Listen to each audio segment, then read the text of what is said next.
What's up, everybody? How's everybody doing today? We're gonna bring this down here now because we're doing the live show. Gotta do things differently. Let's go here, and then let's go here. Let's go here. Because we're all a bunch of strange animals, right? Somebody's watching already. Who could it be? Hopefully, you guys can hear me. Let me make sure. Hello, hello. We're all a bunch of. There we go. All right, I know it's working. I'll get to be the first person to like my show today. Heck yeah. We got 3 people watching. All right, let me let everybody know I'm live. Seems like I was just on here a minute ago. Oh, that's right, I was. Live now. What's up, Chad? What's up, Kim? How the heck y'all doing? How is everybody today? Hope y'all had a good day. It's been interesting, I can say that much. Watching the dang trials. You know, let's see. What are we trying to do here? Let me make sure this is all set up ready. And it's not.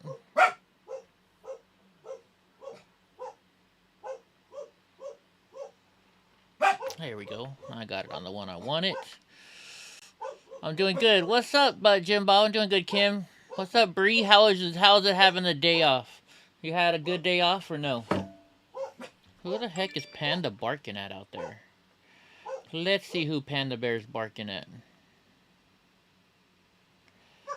Let's see.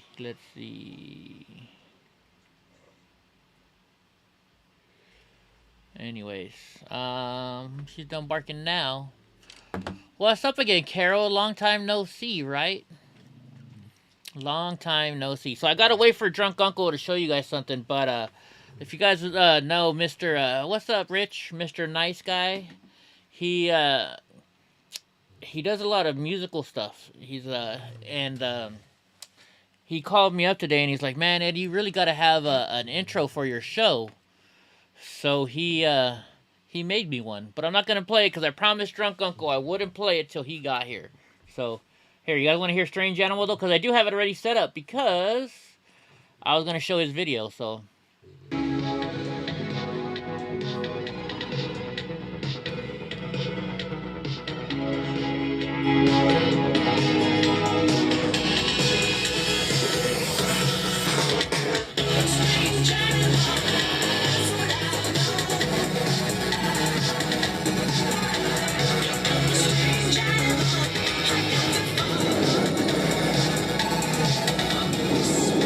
all right, you gotta wait though. You gotta wait.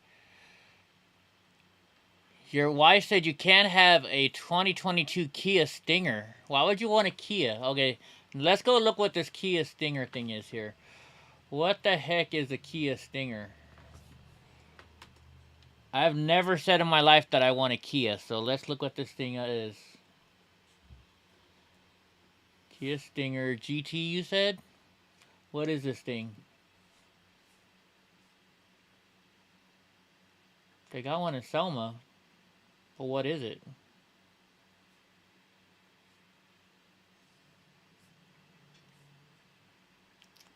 That's not it. I'm guessing since a GT, it's going to be something fast. GT2, I'm guessing. What is this thing? Let's go to images. Really? Is this what it is? Is this thing pretty fast or what? I need an El Camino with 8-inch rims. I actually used to have an El Camino. Actually, it's kind of cool looking. What are you growling at, Panda? Let's see. Let's see what it says about it. Here we go. Designed for the daring. Kias make solid cars. I'm a Chevy guy. I don't know. It's not a Kia fan. Stand out with the perfect balance of power refinement. 300 horsepower, 2.5 liter turbocharged engine, a 10.25 inch Screen, updated exterior. Kind of cool looking. I mean, don't get me wrong. Come with Harman Kardon. All right, look. Let's make we'll build one then. Let's have some fun. Let's build one. Who cares about the color? I don't care. We'll murder it out. We're gonna do all black. I don't care. I don't want you to know that. I guess you got to do it anyways. All right. Whatever. All right. So we got that so far. Aurora Black Pearl. Nothing added onto that. Okay, what's next? Select options.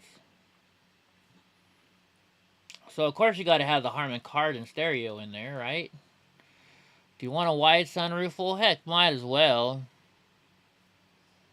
All right, let's see. What's next for the rims? We want Brembo brakes. Yeah, if you're going to get that, then you might as well update to the V6. Might as well do that. Well, you got to... Oh, see, that monitor they're talking about, you got to add it on.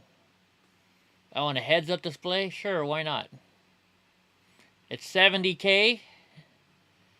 Let's see, driver's seat integrated memory. Well, yeah, you know, if your wife gets in, you want it to remember. All-wheel drive. Well, I mean, you never know. You might go in the snow. All right, what else can we add on here? I don't need a cargo net. Wheel locks, rear bumper applique, whatever. Well, might as well. Sport pedal, sure. Door sill applique, I don't know what that is, but we'll look and see what it looks like. Cargo tray, yeah, you got to get that. Mud guards. You got to get a cargo mat. Carpeted floor mats? No. Get WeatherTech. No, I'm not shopping. I wouldn't buy IKEA. I'm doing this for whoever said they wanted it. What the hell is... Oh, puddle lights. Yeah, we got to get the puddle lights. I mean, come on. Right? Let's see. All right. Let's see how much this thing's going to cost me. I guess I'm done, right? 51. Oh, that's the starting. Okay, I guess you hit summary. Is that what you do? Calculate a price. Estimated price $55,460. But you see, that's so. And you said it was $70,000. That's Jim Bob, that silly guy. Is that how much? I haven't played the intro yet, Mr. Nice Guy. I promised Drunk Uncle I wouldn't play until he got here. You're buffering? Is anybody else buffering? Is anybody buffering? So what else did you have on there? Oh, wait. What else did you have on there to get up to that price? Oh, Canadian money. I forgot. See, now, if I were to go shopping right now, since we're waiting for Drunk Uncle to officially start the show, I told him I'd be nice. Drunk Uncle, I promised I wouldn't play it for anybody yet, so I haven't. If we were gonna do this, for me, we'd have to go get to this website. Establishing secure connection.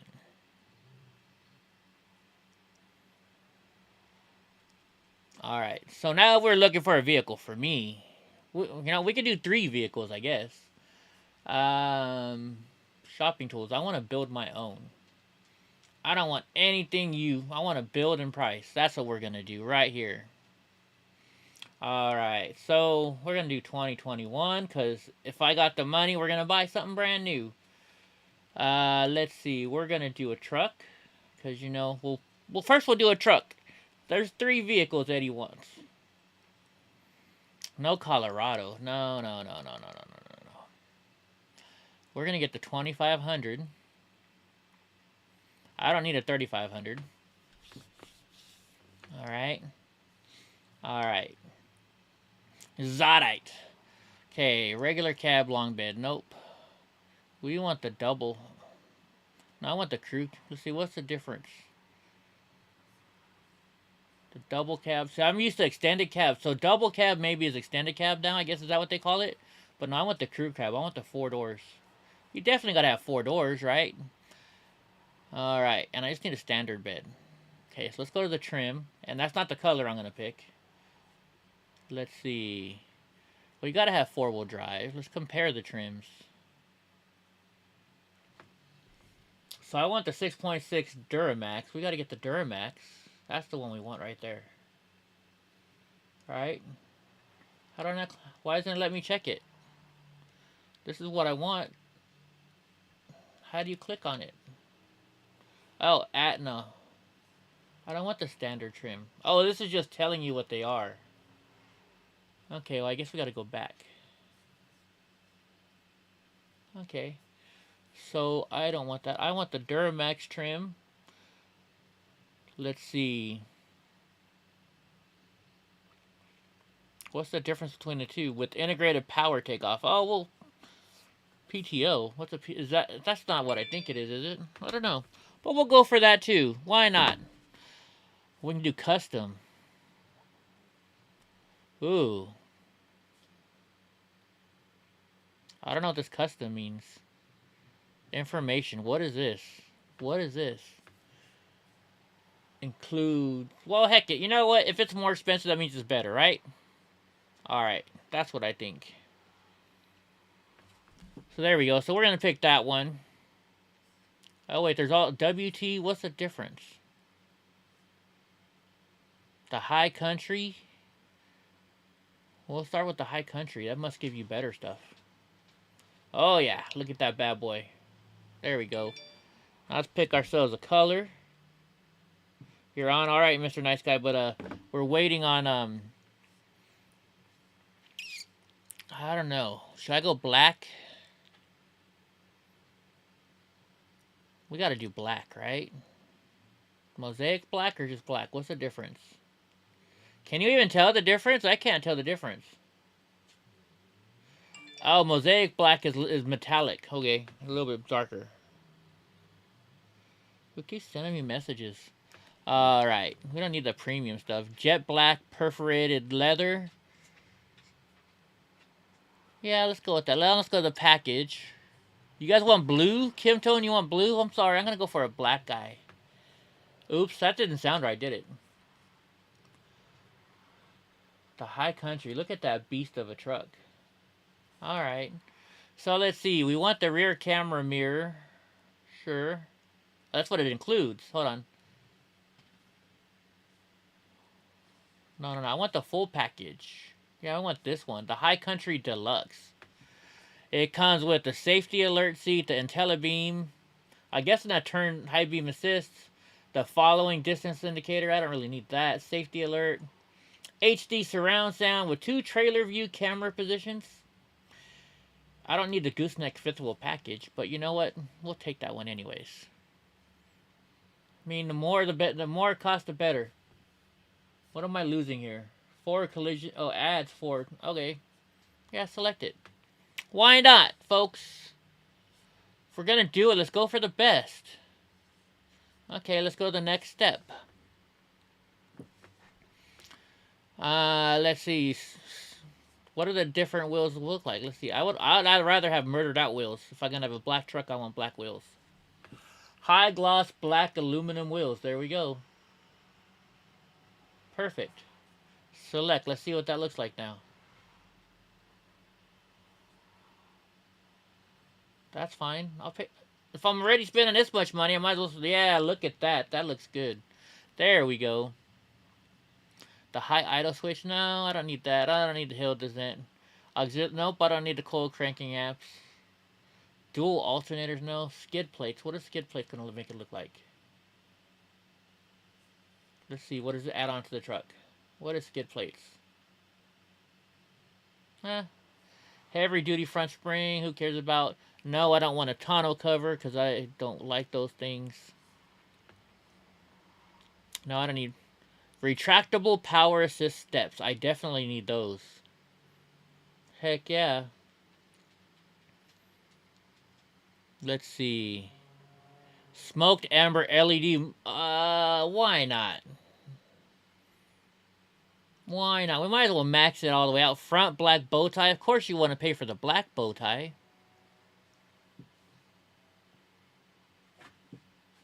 Oh, never mind. I guess I'll have to add that on later. Let's go to the interior. Let's see what's on the interior now. Let's see what we can do here. Look at that sweet looking truck, man.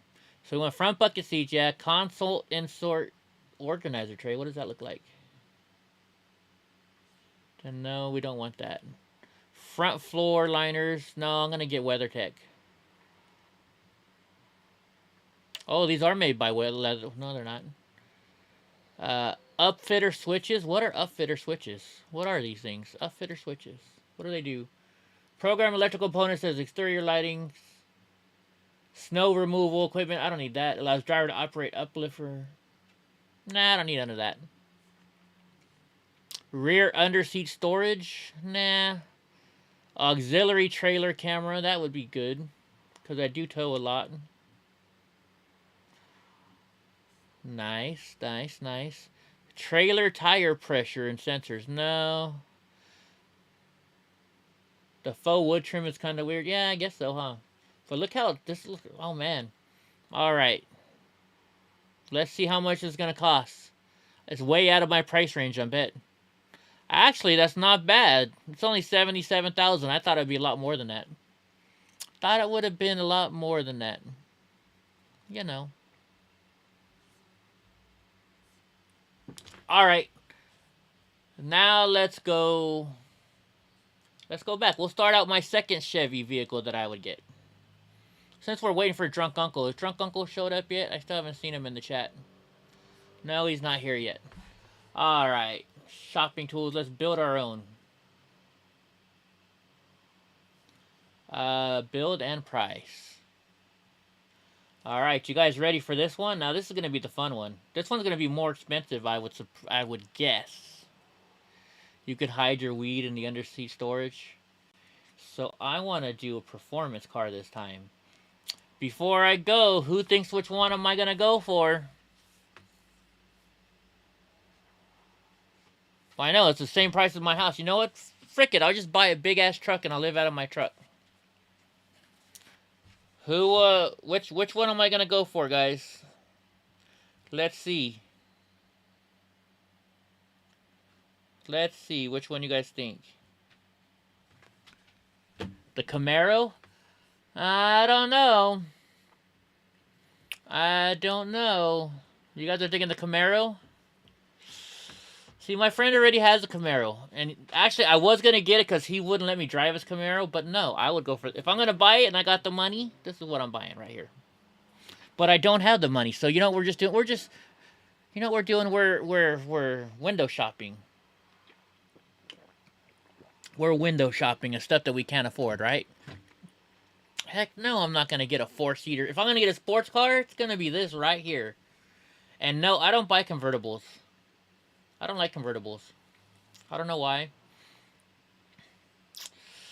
So, we're going to get the most powerful engine. I want the 8-speed dual clutch transmission, of course. Right? I can get it in dark blue metallic. Alright, Kim Tone. I'll get it in dark blue metallic just for you. But not the Corvette. I don't know what colors. Let's look at what colors they have for this Corvette. Arctic white would look weird. Black probably looks smooth. Look at that. Torch red, no. Ceramic matrix gray, no. I do like blue, an electric blue. Now for a Corvette, maybe. No. No. No. So of course we're going to have to get it in the black then. Okay. Oh, wait a minute. We can get it in the rapid blue. What about rapid blue? Extra 500 bucks. No, never mind. I like this blue better, I think. Yeah, we'll get it in blue. I've always been a blue guy. Do we want dual racing stripes? Let's see what they look like on there. Oh, I gotta change it to Arctic white. Never mind. Can I add it onto this one? I just want to see what it looked like. Ooh, I do kind of like that. I do kind of like that. That's pretty cool. Oh, wait a minute. You can change the color of the stripe? I wonder, let's see. Let's see what orange would look like. I'm just guessing. No, I don't like that. Midnight gray? Pink? No way. I kind of like the midnight gray. Let's see what sterling silver looks like. Nah. What about yellow? No. Alright, let's go with the midnight gray. Let's see. Oh, carbon flash yellow. Let's see what carbon flash yellow looks like. Ooh, I actually like that one. What about red? No. No, we'll go with this one, but in yellow. Alright, well, we gotta do jet black interior. Hey, you made it. Okay, after this then, after we're done picking out a dream car that we can never afford, we'll go and we gotta play my new song, because I told drunk uncle I wouldn't do it to us. I don't need a roadside accessory. Stingray appearance package. Let's see what this looks like. Alright, let's do it. Ooh, I like it. I like it. Okay. Let's see what else. What else can we add that's gonna cost a lot more money? The tires. Let's see. We want to get some black rims. Bright silver painted. No. Carbon flash painted. Let's see what that looks like. I like that better. I do like that better. What about the gray ones?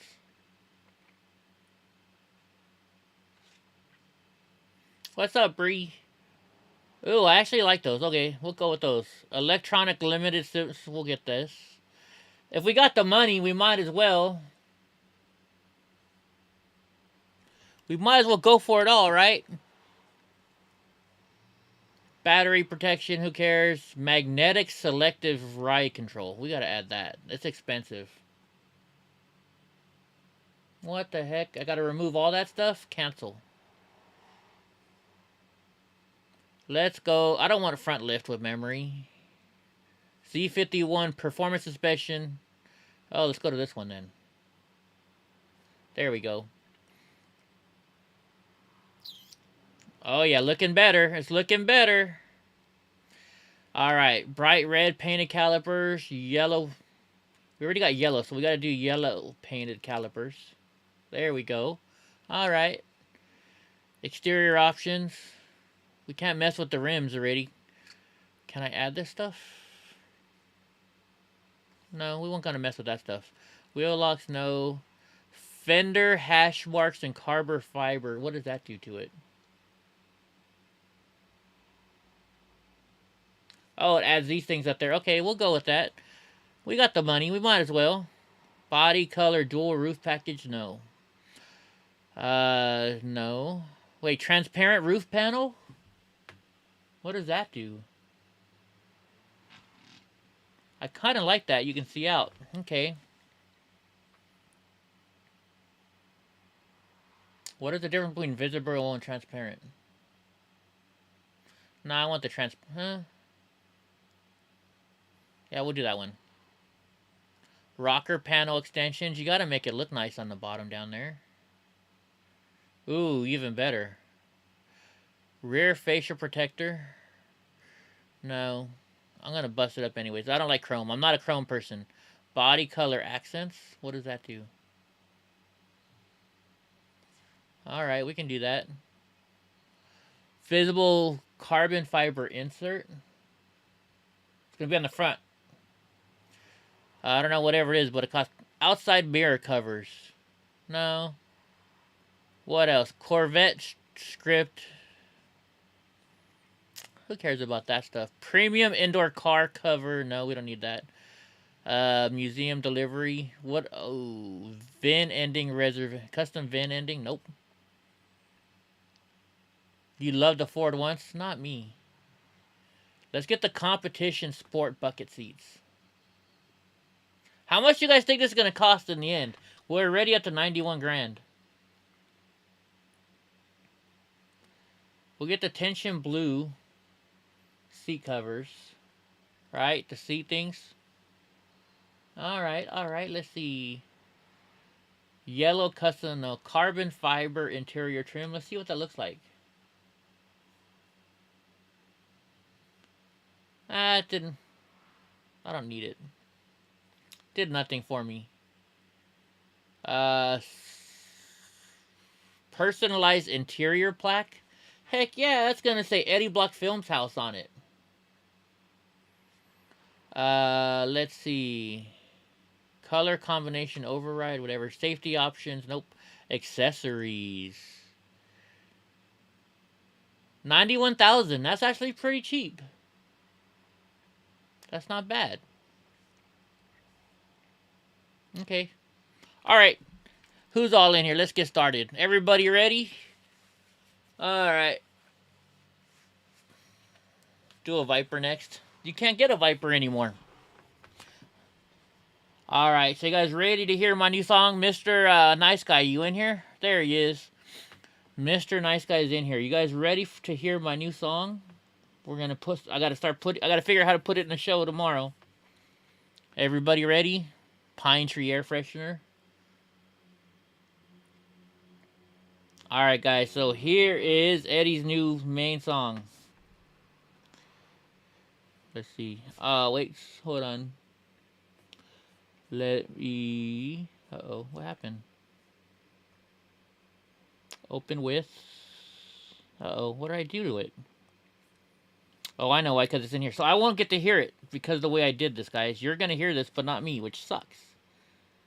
Ready? Let me find it. Oh, wait. I do get to hear it then with you. EddieBlockFilms. You watching EddieBlockFilms. EddieBlockFilms. You watching EddieBlockFilms. EddieBlockFilms show. EddieBlockFilms. Watching EddieBlock. EddieBlockFilms. EddieBlock.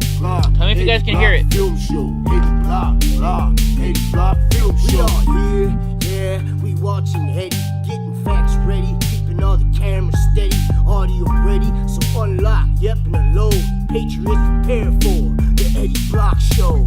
EddieBlockFilms. EddieBlockFilms show. EddieBlockFilms. The EddieBlockFilms show. EddieBlockFilms. EddieBlockFilms. No, Mr. Nice Guy, he put the beat together. He did everything for this. Mr. Nice Guy, he's here in the chat, guys. Do you like it? Is that cool or what? So that's gonna be. I gotta add video to it now, though. I'm gonna do like a whole Steven Crowder type thing. I like it so much. You know what we're gonna do? We're gonna play it again. We're gonna play it again. EddieBlockFilms. EddieBlockFilms. You watching EddieBlockFilms. EddieBlockFilms. You watching EddieBlockFilms. EddieBlockFilms show. EddieBlockFilms. Watching EddieBlockFilms. EddieBlock. The EddieBlockFilms show. EddieBlockFilms show. We are here, yeah. We watching Eddie, getting facts ready, keeping all the cameras steady, audio ready. So unlock, yep, and unload. Patriots prepare for the Eddie Block Show. EddieBlockFilms. EddieBlockFilms show. EddieBlockFilms. The EddieBlockFilms show. EddieBlockFilms. EddieBlockFilms. Oh shoot! I thought I was on camera the whole time. I wasn't. Oops. I know. Sorry. I forgot. Now I gotta play it again so you guys can see me dancing to it. Although I can't really hear it because of the way I set it up. There we go. I can kind of hear it, but not really. It's like real low. When I play it on my speakers, it has a real thick bass to it. So Mr. Nice Guy, that's his voice. That's his beat. He remastered it. He did everything. This is a one-of-a-kind, one-off just for Eddie Block. So let's play it one more time. And which Antifa guy are you talking about? Which Antifa guy screaming at the end? You gotta tell me. EddieBlockFilms. EddieBlockFilms. You watching EddieBlockFilms. EddieBlockFilms. You watching EddieBlockFilms. EddieBlockFilms Show. Eddie Block, Block. Well, that's kind of loud for you guys. Eddie Block, Block. Eddie Block Films. Eddie Block, Block. The Eddie Block Film Show. Eddie Block, Block. Eddie Block Film Show. Here, yeah, we I'm looking younger? Eddie, getting facts Thank ready, you. keeping All the this weight I'm cameras losing. steady, audio ready, so unlock, yep, and unload. Oh, the guy that gets his foot run over, okay. Eddie Block Show. Eddie Block Films. Eddie Block Film Show. Eddie Block Films. The Eddie Block Film Show. Eddie Block, Block. Eddie Block Films. Eddie Block, Block. Eddie Block Films. So check this out. So he called me, Mr. Nice Guy called me at like 3 o'clock, right? No, it was actually after that. It was right after we closed the show down. So it was like 3:30, right? By the time I got back at like 4:15, he's like, hey, I got it all done for you already. So within an hour, he made that. You guys want to see that again? Do I still have it up? Oh, you're lucky. I still have it up. I never got rid of it. So here you guys go. Don't fucking follow me then, bitch.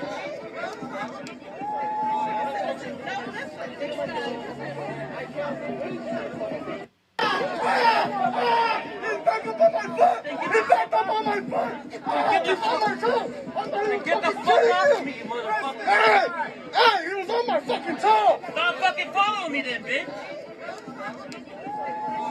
You know what that is, Dez? That is Dez. Okay, that is Dez. That is Dez.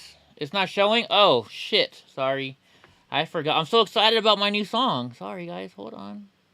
Hold on. I'll put you up there. I'll put you up there. I'm showing you the wrong... Why is it showing you that? The heck? There we go. Now it's going to work. Okay. Here we go. We'll play it from the beginning. Hold on. Wait. Let me see if I can do this. Let me try doing something.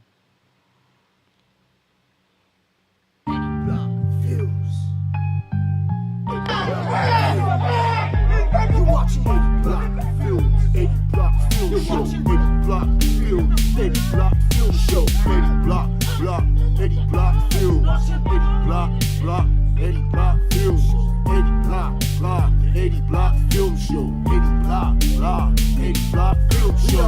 Alright, so right about there is what I should have the shotgun go off. I'll fix it up tomorrow. Don't worry. I'll have this all fixed up tomorrow. Just wait.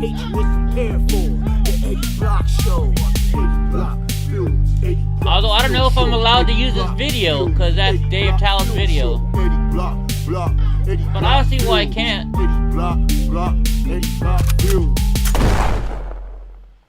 That's gonna like right there, like you know where the gunshot or the shotgun goes off, will be like right when I take off, just like rolling out. It'll be like you'll hear the gunshot, and then it'll be like probably like right about here, just like yeah, whatever, I'm out, bitch.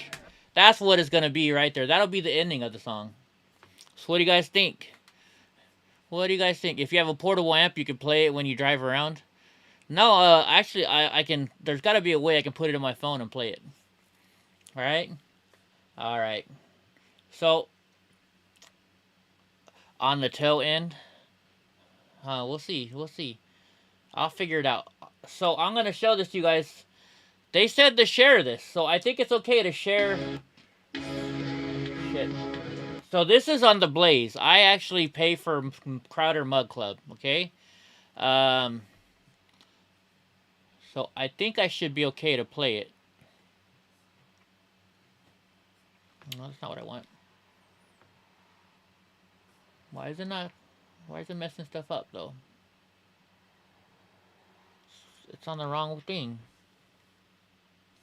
Why is it on the wrong thing? You're on the wrong thing.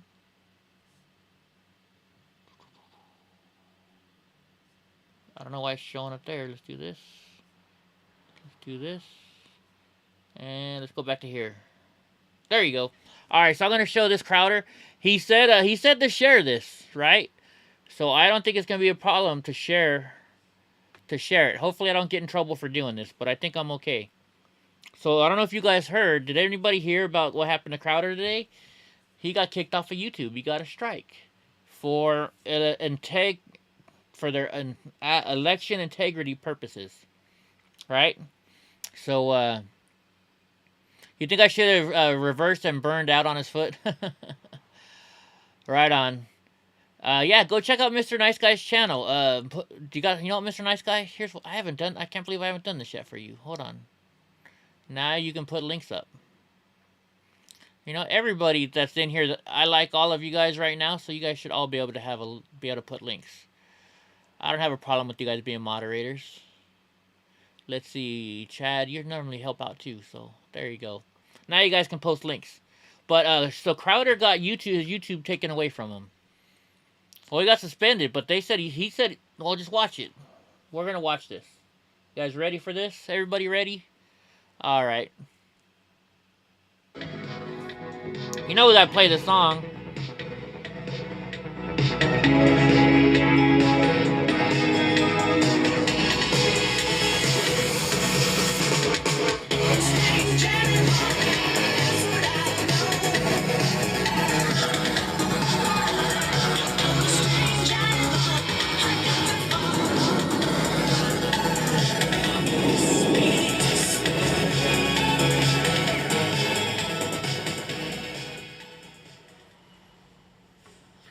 You know it's an interesting day when the half-Asian lawyer is sitting in the chair.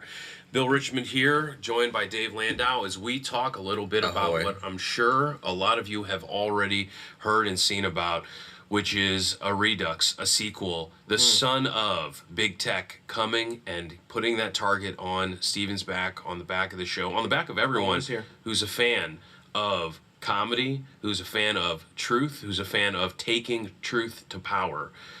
So we'll give you a little bit of an update. We're going to have a very short update episode here today. Steven is out fighting the fight, and we'll get into that here in just a moment. One of the first things I want to do, and Dave and I are most excited about this, is being able to say a big thank you, because of the things that most come to mind over the last 12 to 18 hours.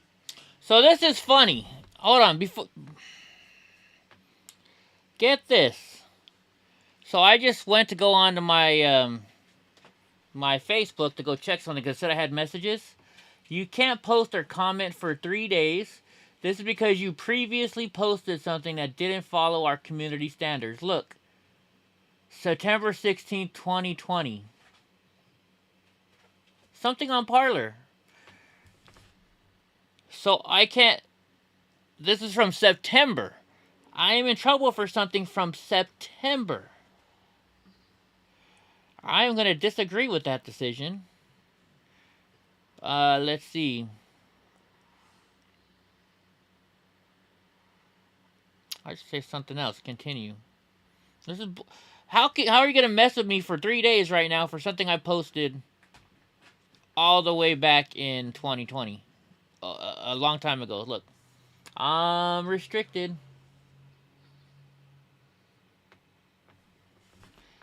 What the heck? Wow.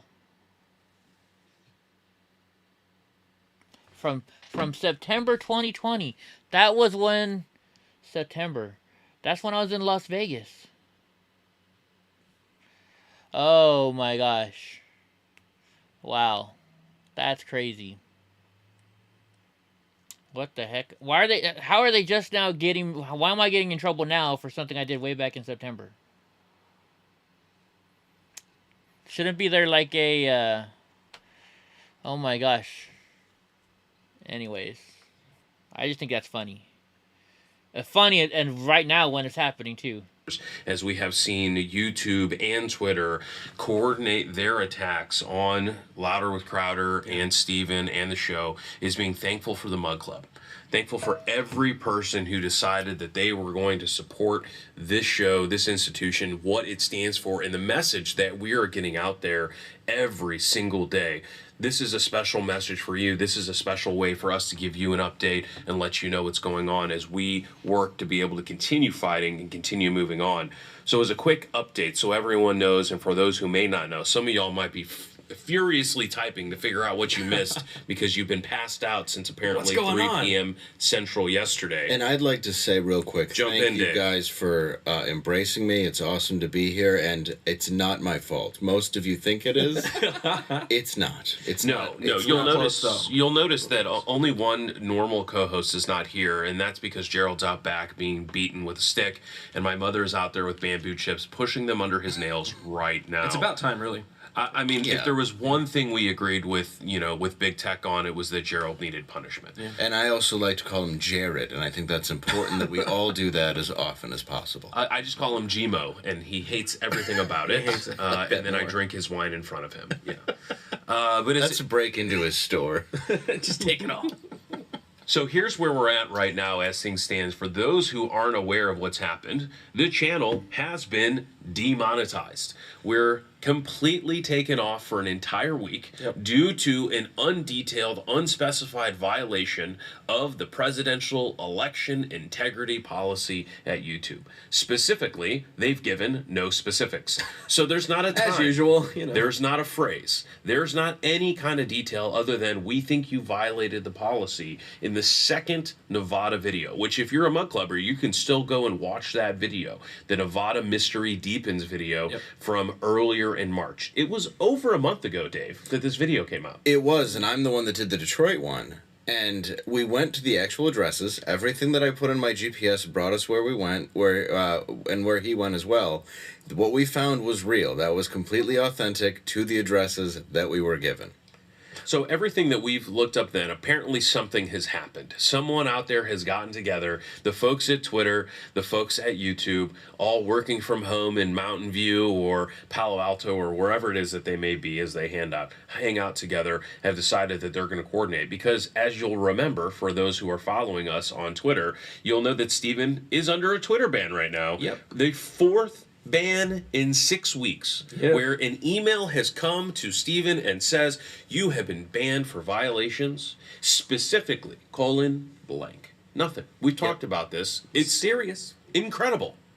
Not a single response from Twitter. In fact, the most recent one just a couple of days ago is one where we wrote to them again and reiterated, hey, you've been doing this. Your stated policies say that you are supposed to talk about what are the reasons, and you're supposed to enforce these guidelines fairly and equally. That's not our rules. Those are your rules, Twitter, and they haven't been followed. Well, and that blank box is really just taunting at this point. I mean, when you look at it, there's nothing to take down, and then even with YouTube, it doesn't say what you can take down or even what you violated, or what YouTube usually does, who's putting the strike on you.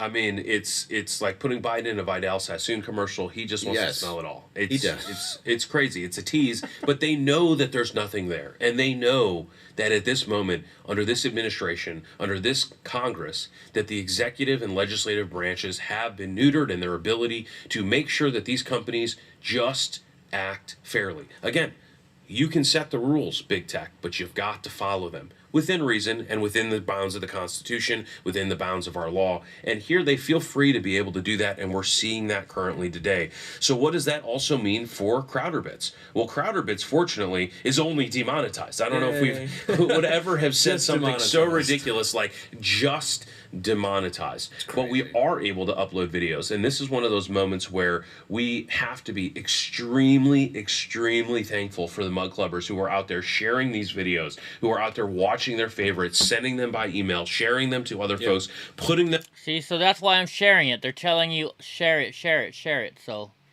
here you go. Them on their own Twitter accounts to be able to make sure that the messages are still getting out. The messages that Twitter and YouTube and Google and Facebook are not wanting. The action is going to continue to fight. And that's something that's really important. I see a lot of folks who are really thankful for example, some of the work that I'm doing, some of the work Quarter Black's doing, that Dave Landau's doing. Nothing for Gerald. But no.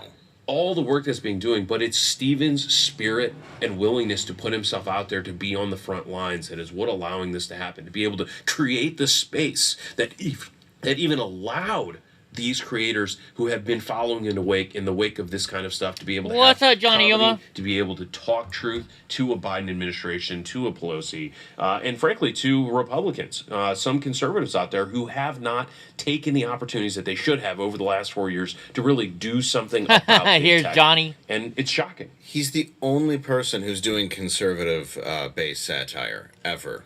All right, it says Johnny came in. Johnny, you got to hear my new opening. We got to play it for Johnny. He's got to hear my new opening song, right? All right, let's see. Let's play it again. EddieBlockFilms. EddieBlockFilms. You watching EddieBlockFilms. EddieBlockFilms. You watching EddieBlockFilms. EddieBlockFilms show. EddieBlockFilms. Watching EddieBlockFilms. EddieBlock, the EddieBlockFilms show. EddieBlockFilms show. We are here, yeah, we watching Eddie, getting facts ready, keeping all the cameras steady, audio ready, so unlock, yep, and unload. Patriots prepare for the Eddie Block show. EddieBlockFilms. Oh, yeah, we're gonna get to that, Kim Tone. EddieBlockFilms, the EddieBlockFilms show. EddieBlockFilms. EddieBlockFilms. That's my new song. Mr. Nice Guy made it for me today. Sorry, I had to play it again. I just like hearing it. Ain't nothing wrong with liking hearing my own theme song now. Like there's no one else who does it. There's no one else. And it's extremely important to have because there's this idea of these like stuffy, humorless conservatives, and realistically, it's the new punk rock. It's completely counterculture. And if you don't believe me, look at everybody who's trying to control the narrative right now. Yep. This is frightening that all of big tech is trying to make you believe exactly what they want to think with no difference of opinion. Is that not what's going on? Because it feels like it. Well, that's exactly what it is. I mean, YouTube's stated policy is not, we need you to see evidence when you're talking about certain topics like COVID or the election. It's not that we need you to have certain authoritative sources. It's that if you even use the authoritative sources that they have approved, but your point about them is something that's counter to what YouTube has approved under the auspices of the Biden administration, you will be canceled. That's where we're at. Then that means you can't speak truth to power, which is the antithesis of comedy. It shouldn't exist. Oh, that's very true. You've hit the nail on the head. They're not interested in making a platform available for creators. They're not open to a platform that allows for certain types of topics. They are a publishing house that has decided through extensive, detailed editing rules and policy guidelines about what kind of content will go on, and they will watch that content like a hawk and decide this comes in, this doesn't. If this person does it, it's okay, and if this person does, it isn't. And that's where we're at. And you see it, too, amongst comics that... Because, you know, I'm basically Hitler for taking the job and sitting in this chair, even though I was on Kumia's show for 3 years. And he's literally... No, I'm kidding. But it's kind of a terrifying thing because you see everybody who's... I don't want to use the term brainwashed because it's almost cliche at this point. But you do see a lot of comics who just are going after any comic who has a belief that steers any way from the left. Right. And this is just an example of how well this is actually working for them. I mean, half of me gets made fun of every single day, the white part. And now, finally, I do find it ironic. I mean, the number of emails I've gotten in the last week that are about, like, hey, we'd really like you to join us for this panel about, you know, stopping Asian hate. I'm like, where were you 8 days ago, guys? Yeah, but all of a sudden... But that's where the narrative is, right? I mean, the number of people who the hypocrisy that occurs, not just in big tech, but with the entire woke left, the progressives, the Democrats, not all of them, but so many of them who are supporting this, and even some Republicans who are willing to let this happen.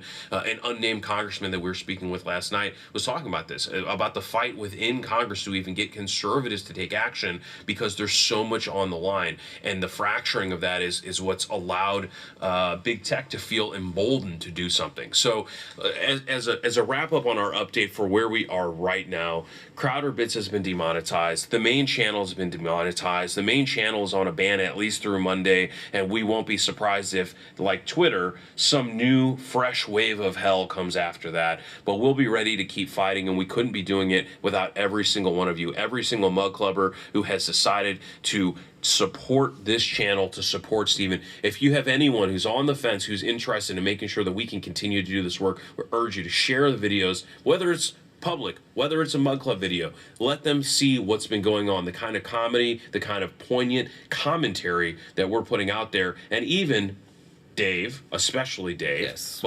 And okay, sometimes you're gonna have to get Gerald too. No, I didn't hear that yet. We're Mr. not trying Nice to kill Guy. him. It's just enough to make right, him Kami. feel punished. So as we move forward, we're going to be working to continue shows later this week and into next week. Mug Club will be getting additional content through this particular platform. We really appreciate that support. I can see you out there right now deciding what is the video you're going to share. Find your Crowder bits. Find them. Send out your sketches. Whether it's the polite racist, whether it's our funniest cartoons, whether it's the owns or the takedowns, whatever it may be, make sure that the world out there knows that these kind of videos, that this kind of comedy, that this kind of commentary isn't going to be silenced just because big tech, a few advertisers, and a crooked government decide that they just don't want to deal with the truth anymore. And I'll be in Springfield, New Jersey this weekend. If you want to see me at the Comedy Cove, Hey. just want to toss that in because I'm a dirty whore. I'm definitely going there to heckle the shit out of you. Please come. No doubt. Okay, indeed. Can I say Asian things back, or will I get in trouble? Just white? Oh, you can say any Asian thing, just not any of the copyrighted jokes that I have, because I will. Well, that's fair. DMC I don't the want shit to out deal of you. with the. I don't want to deal with the. Oh, I've copyrighted every Asian joke possible. Either I have or my mom has. We got them all.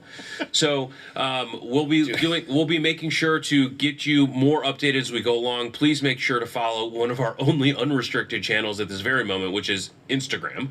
One of our mediums right now. For now. Crowder Bits especially still up there. We are working to probably do some streaming off of Crowder Bits, and we will look forward to getting some of that. So keep an eye out. Encourage folks to subscribe there. If you're not already subscribed on Crowder Bits, make sure to do that and to share that and as you're sharing videos around. Thank you, everyone. We appreciate the support. Mug Club, thank you. Hey there, Crowder Bits. I think this is the first time I've ever done a cell phone video to Crowder Bits.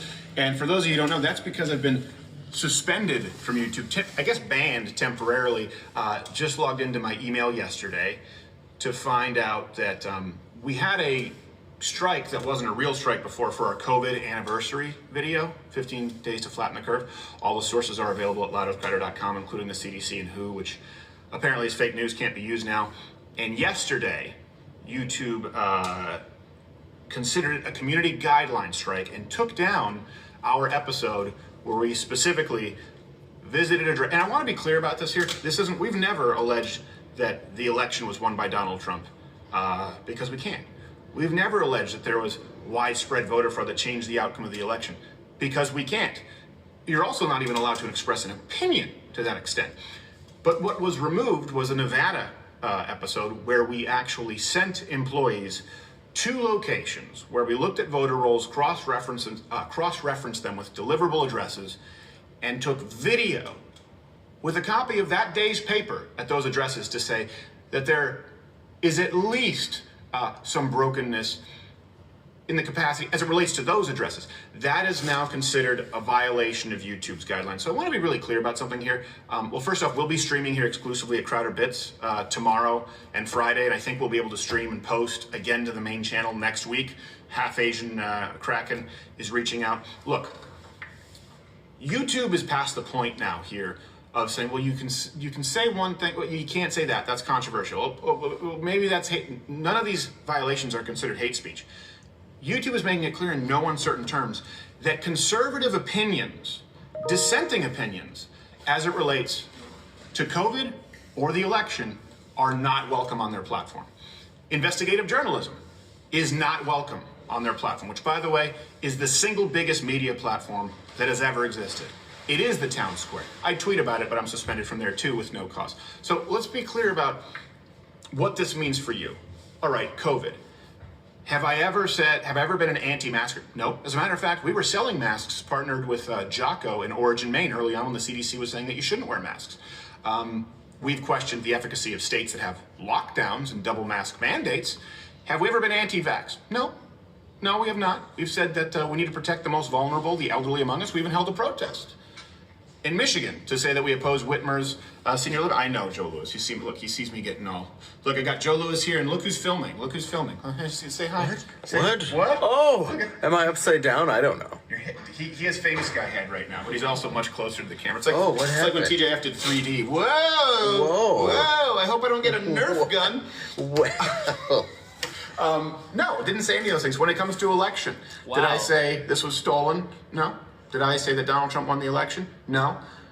What I said was this is an address from where someone voted, and it doesn't exist, and I stand by that.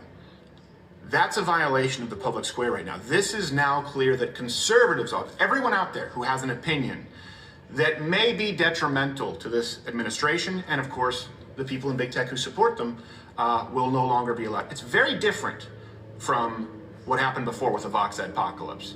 And this is, by the way, use the hashtag Adpocalypse2. That's what's happening right now. Yeah, we've been fully demonetized. We expect that.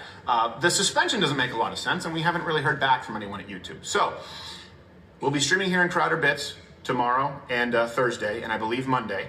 And I would ask that anyone out there, let people know that we're available on Crowder Bits. Also, follow me on Instagram at Louder with Crowder. We're still available podcasts, Spotify, iTunes, Android, and of course Mug Club, where we always have more content anyway. Something went up today. There's So I think, we have the promo code. It's Fight Like Hell. Fight Like Hell. Fight Like Hell. You get $20 off. We were the only program to fight off the hordes of social justice warriors in big tech with the Vox Adpocalypse, and their stock price took a nosedive. We survived. We're the only ones to have done that, and we did that because of you. People who joined up at Mug Club. A lot of times people say, why don't you create your own platform? Well, why don't you go out and create your own cell phone towers? The closest that we can do is, listen, we try and be available on YouTube and all of these public platforms for as long as we can. And we have the service that you can pay for $69 a year or $79 a year if you're not a student, veteran, or active military at Mug Club. So louderwithcrowder.com/Mug Club. Promo code is Fight Like Hell. You get $20 off. And listen, we're not going to take this on the chin. We've got some surprises for them. Been talking with a half-Asian lawyer. I have some other people who we're talking with right now behind the scenes. We don't have any answers. This is kind of what happens right now with YouTube. And we've tried to know the rules for a long time. Here's the issue. The content that's been removed was within the rules. It was within the guidelines. The guidelines, the rules are now changing. So anyone who tries to bend the knee to say, well, let's play ball, you can't. You can't do it. When you have a meeting with a team of people, including your lawyer, and you say, okay, we can't talk about widespread vote. What can we go to these addresses that we know don't exist and show them on video with a copy of today's newspaper and just talk about those? And you look at the YouTube guidelines and it says you can't. You can talk about individual voter irregularities. You're allowed to do that. Well, that's what we did. And then they've changed the rules. So expect this is Biden's America now, guys. They feel as though they have unfettered power. There are topics that you cannot discuss if you are coming at these topics from one point of view. Also, something else, listen, it's very clear that just like last time it was Vox, NBC, whether it's NBC, ABC, Disney, Universal, CNN, whether it could be Fox News, we don't know. People aren't thrilled. Listen, if I were CNN and I was watching the Derek Chauvin trial right now, and I'm going to say, hey, how are our numbers doing? And some show like this, a comedy show, is doing 3-4 times the viewers of them or the White House commentary at any given moment, I'd probably put a target on them too if I were immoral and had no confidence in my abilities. So that's what's happening right now. This is not an attack on us. Hopefully we'll still be here with you on YouTube. We may not in the future. The rules keep changing, but we'll always be there for you on Mug Club and have some new developments. Fight Like Hell, $20 off, and tune in tomorrow. Live streams are not going on the main channel because we can't here at Crowder Bits. And let me know what you want to see happen. And also, comment below. What do you think are the 3 topics that conservatives are not allowed to discuss? Obviously, you can no longer discuss COVID at all. Obviously, you can no longer discuss the election at all. What's the third? Is it not transitioning children? How far have we gone? Where is this? Where does it end?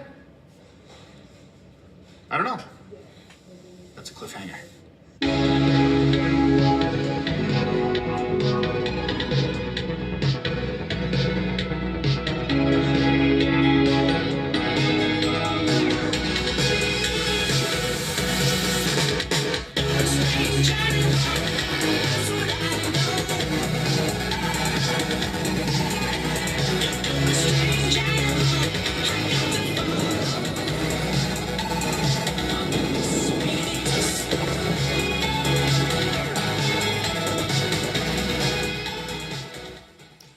what are we gonna do if he ever gets rid of that song, right? Oh, I can't show this because this is stuff that that's actually Mug Club stuff that he didn't say the show. All right, guys. So yeah, that song never gets old. Drunk Uncle does it. All right. So speaking of the trial, right? Actually, hold on. Before we get there, let me turn this off. I gotta go back down here. Got too much stuff going on. I gotta turn that off. Uh-oh. Okay, that's brand new. Okay, cool. We're gonna turn this off for a second. We're gonna show me. So here's the deal. That's why I want to start up my own. I want to get my own server farm, right? When I move to Texas, who knows? Me and Drunk Uncle are talking. He might come with me. We're gonna go to Texas, start a server farm, so we can. Sorry, I gotta turn off my emails. So we can go and have our own YouTube's. We'll have our own. First, it'll be like the Blaze. We'll start off slow with like the Blaze, right? We'll have to try and find some advertisers or something. Figure out a way to make money so we can pay for it. Because it's going to cost like thousands. I mean, thousands and thousands of dollars to get this thing started. Yeah, I'm a huge Crowder fan. Sorry, Zavash. I didn't look down here. Sorry. My bad. I'm a huge Crowder fan. What do I do on my channel? We talk about politics here. We were just showing that real quick because I've been kicked off of YouTube so many times it's not even funny. But yeah, so what Drunk Uncle and I are going to do, we're going to start our own website. It's going to be like Mug Club for a little bit. We might have to charge. I don't know. We'll have to figure something out how to do it. We're trying not to charge. And then what we're going to do is we're just going to, you know, maybe every month buy another server and then another server and then another server until we can have tons and tons of servers, right? Then we can have a YouTube style thing. It's not something that happens in the day. I mean, that would take millions, if not billions of dollars. But if we start off slow, you never know. We might be able to work our way through it. So that's what I'm thinking. So that's what we're going to do. Now back to this trial. So I don't know if you guys remember. So yesterday, the power went out. You heard Twitch is more suppressive than YouTube? Really? I haven't had any trouble with Twitch yet, Zavash, to be honest with you. But most of my followers are on YouTube, so that's why it's like I'm trying to integrate both so I can build up my Twitch for when I do get kicked off of YouTube again. But yeah, it's crazy. Crowder, yeah, he's still gonna do Mug Club. He's saying to subscribe right now. If he's giving $20 off. Fight like hell was the code word or something like that. But anyways. Because, yeah, I don't want to share his video. I mean, something that you got to pay for, and it's Crowder, I'm not going to share for it, because I paid for it, right? Anyways, so, let's get to this trial. So, today, I was given, Mr. Nice Guy told me right away, first thing this morning, he texted me at 6 o'clock in the morning, saying, Ed, you gotta see this. So, if you guys don't know, the guy who yesterday... was on the stand, the witness stand, when everything went bad, when all the power cut off or whatever happened, we found out that he is a rioter. He's not just a rioter, he is a guy who went and threw bricks at a police vehicle. You're 2 hours ahead. Oh, it's all good, Mr. Nice Guy. I didn't wake up until later on. I didn't get it. So don't worry, brother. You can text. People text me all the time. When I wake up, I get it. So anyway, so let's show you this. So this is actually from the trial, right? And we're going to start here. Let's see. Let me get this positioned right for you guys. All right, so this is from the trial. Let me zoom out a little bit because I had it zoomed in for everybody. So that's the guy right there on the right. This is him. They ask him, so watch this. When you were, How's everybody doing? Oh no, what happened? Been a good day. I had it right where I wanted it. Damn it. Oh my gosh, that sucks. I gotta find it again. Don't you hate when this happens? But anyways, let me get back to it though, because I want to show... Okay, here we go. So they ask him if this is you. alright. I'm going to first, Your Honor, offer Exhibit 18. Now, do you recognize this photograph? Correct. This is something we had shown to you before. That is correct. And who is that in the photograph? That is Donald Wynn Williams II, which is me. Okay. And is that you parked, the area where you parked on 38th? That is correct. And that's you walking up? That is correct. All right, so he just admitted that's me, right? So now we're going to go over here to this video. Is this one? No. We're going to go to this video right. That's not it either. What the heck happened to it? Okay, hold on. Oh my gosh. It's not my night. Okay, luckily he texted to me, so I still have it. Where'd it go? Here we go. Copy link. And we'll go over here. We'll go to the Corvette link. Paste. So watch this.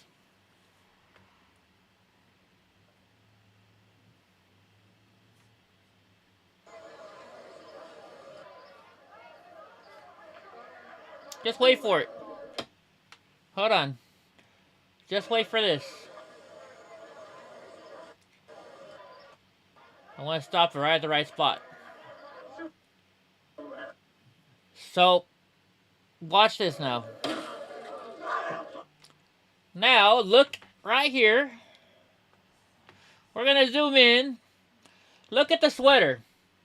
Northside Boxing Club. Oh, man, what are you doing?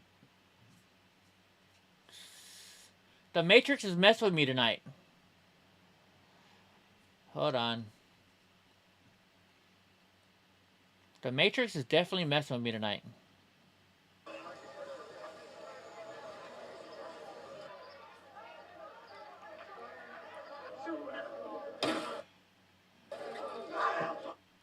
Alright, look. It says Northside Boxing Club. I'm trying to get in the middle with that. Okay. That's as good as I can get in the middle. You see how it says Northside Boxing Club, right? And look at the gray sweats he's wearing. Just above his knees. So now we're going to go over here to this. Whoa, look what he's wearing. Northside Boxing Gym. Look at the shorts. He's wearing the same shorts. What's up, Bachelor? How you doing? Isn't that funny? So this guy right here, who's one of their star witnesses, is caught on film destroying a state trooper. Not once, but twice. Oh my god, that guy's funny. He can't even pick up the shopping cart.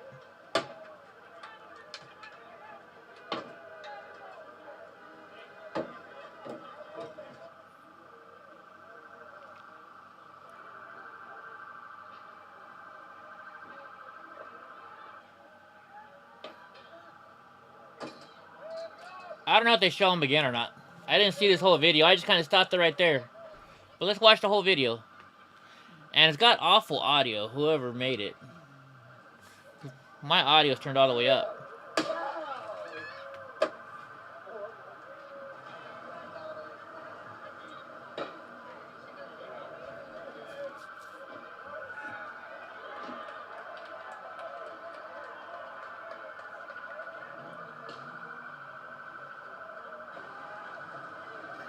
Oh yeah, now they're all gonna run. Whoa! You see that? They just threw something at them. So yeah, guys, so that's one of their witnesses. But I'm gonna show you their other witness too. So their witness is so stupid. We're gonna have to watch this for a few. That's good 10 minutes or something, right? Yeah, I'm gonna make a clip of that, Chad. I'm gonna make a clip later on tonight. Correct. So now this is the woman that's on trial now is the paramedic. So she is the prosecutor's witness, and she is not very good. The defense attorney. He is gonna make her look bad. Watch this. It's usually the police that are there first. They do some assessment and they will call for medical. Correct. Have you ever been called to a scene where the police didn't call you? Meaning the police were present and they weren't the ones that called you. Can you repeat the question? I don't know how many people were arrested in It's riots. a little confusing. police go to a scene, right? And whatever's happening at the scene, and they just don't ever call for medical, even though there's a medical situation. Oh, by the way, do you guys remember? There was a girl in the video that said, "I'm a fireman. I'm a fireman." Well, this is her. That's the girl that's actually being questioned right now. Well, I wouldn't know because that means I wasn't called to it. Precisely, right? So if you go to a scene, it's because you're responding to a call, right? Correct. And the reason that you're there is because the police call you. If the police are on scene first. Right, if the police are on the scene first. And so in a situation where you see someone having a medical emergency, right, wouldn't it be reasonable to assume that the police had already called for medics? It would also be reasonable to assume that if the patient was cuffed I'm going to ask you, I'm going to say objection non-responsive. The answer will be stricken. Wait for the question and then answer the question that is asked. And I'm starting to like this judge. Question, ma'am. Is it reasonable to assume that if a patient is having a medical emergency and the police are present, that they have called for EMS? Your question is unclear because you don't know my job, so Okay. can't answer. Sure. So let's take this scene. And you notice how she dressed up. 2020. You walk upon a scene. You see someone having a medical emergency, right? You did not call 911 to get the medics there, right? Right. Boom. Would it have been reasonable to assume that medics had already been called based on what you saw when you first arrived? Yes. And in fact, paramedics did respond, right? You saw the ambulance come up. Yes, that's not their normal response time. Okay. And so you noticed there was some abnormal response time for medics. Right, and I also noticed that is precisely I don't know, the call Johnny. that fire would respond to, and Station 17 is just a couple blocks away. Okay. So do officers on scene decide, do we call for medic or fire? I don't believe so. I believe that's dispatch. They call for medical. So if Attention. police call dispatch and they say EMS, we need EMS code 3, it's dispatch who decides, do we send medics or fire? Well, it would be medic. It would be fire with medics, not just fire ever. I don't know the answer to that. Fair enough. But ultimately, medics did arrive, right? Yeah, eventually. See something And here. you have no frame of reference of when police called paramedics, do you? No, but I know how long it takes for medics to get to calls typically, and I know how long it takes to drive 3 blocks in an emergency fire vehicle. But that presumes that the fire vehicle was not on another call, right? It would have been a different station the nearest 2 other stations would have been able to respond to that call in 3 minutes. So if you first walked on scene at 8:26:29, that was what we just saw. Okay. 8:26:29. Okay. She's getting nervous. Paramedics had been called at 8:21. That's an abnormal response time based on your experience. What time did you say I arrived? 8:26:29. And the medics arrived at what time? The medics were called at 8:21. Code 3. I don't believe that.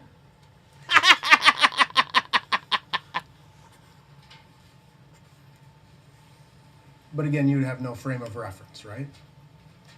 I mean, you've not seen any police reports, you've not looked at the CADs, you've not heard the 911 calls, you didn't listen to dispatch that night, did you? That night? No, not that night. Okay, But that's totally abnormal. all right. And fire would have been added to that call because we go to calls like that. I don't like this all bitch the either. time. Right. And so Yeah, she is, it was Avash. abnormal. It would be completely and totally abnormal in your experience for it to take that long to get to the scene. Absolutely. All right. And are you familiar with the term load and go? It's expected to go for And 4 weeks. I believe you had a conversation with the BCA agents shortly after this incident, and you described what you observed as far as the paramedics doing. I'm gonna play this whole 20 minutes if you guys don't mind. And because this is good. Essentially, as I understand it, paramedics arrive. Something is amiss at the scene, Mm-hmm. so we put them into the ambulance and we move the ambulance to another. A safe location to Right. address the needs. And that's what you observed here, right? Correct. And it's because there were quite a few people. The judge and goes those after people her. were all fairly upset, right? Correct. And so, in your mind, as a paramedic with the experience that you have, EMT. oh, I'm sorry, as an EMT, I apologize, but as an EMT, you've done load and goes before, We've done load and goes, yeah. right? What's up, And Britt? so the reason that the What's up, medics Maddie? did not commence, at least as far as you understood, commence resuscitative efforts for Mr. Floyd was because they were doing a load and go, get him away. What's up, lady? It's still good though. Overruled. That's what you told the agents, right? I don't remember exactly what I told the agents, but it looked like a load and go to me. Okay. Now, in terms of Yeah, they did, lady. your, again, personal experience, or excuse me, on that day, you were, the paramedics drove off, and then at some other point, a couple minutes later, is when the fire truck arrives, right? Right, and that's how I knew there was something wrong when requesting medical assistance. Okay, because the fire department showed up at Cup Foods, and the ambulance had already left and gone to another location. No, more because the fire, whether it's 17s or a different station, would have been able to respond to that call much sooner than medics were. All right. So, in a, No, I thought she talked I today. mean, you kind of formed that opinion on that day that there were some miscommunications between medics and fire and police. Right, which, I mean, not to the fault of medics or fire. It's, we get a call and we go. Okay. So it was police and dispatch that. She's just trying to blame it on the cops. Okay. And again, that 5 or 6 minute delay is just unheard of in your experience. Yes. Not by medics, but by fire specifically. Oh my gosh, Hemi sounds good, but I can't eat that food. Look, she get nervous. She's like, uh-oh. Are you trained as an EMT in the use of Narcan? Yes, sir. And can you explain what Narcan generally is? It's an opioid reversal medication. We give it intranasally, but a lot of people on the street have a injectable form. Kind of like an EpiPen almost, right? Yeah, kind of. You testified that the firehouse that you work at, you deal with a lot of overdose calls. Correct. And, Homicide just means so not you've had a lot of experience natural dealing causes. with people who are overdosing Correct. from opiates or from other controlled substances. Correct. And you have seen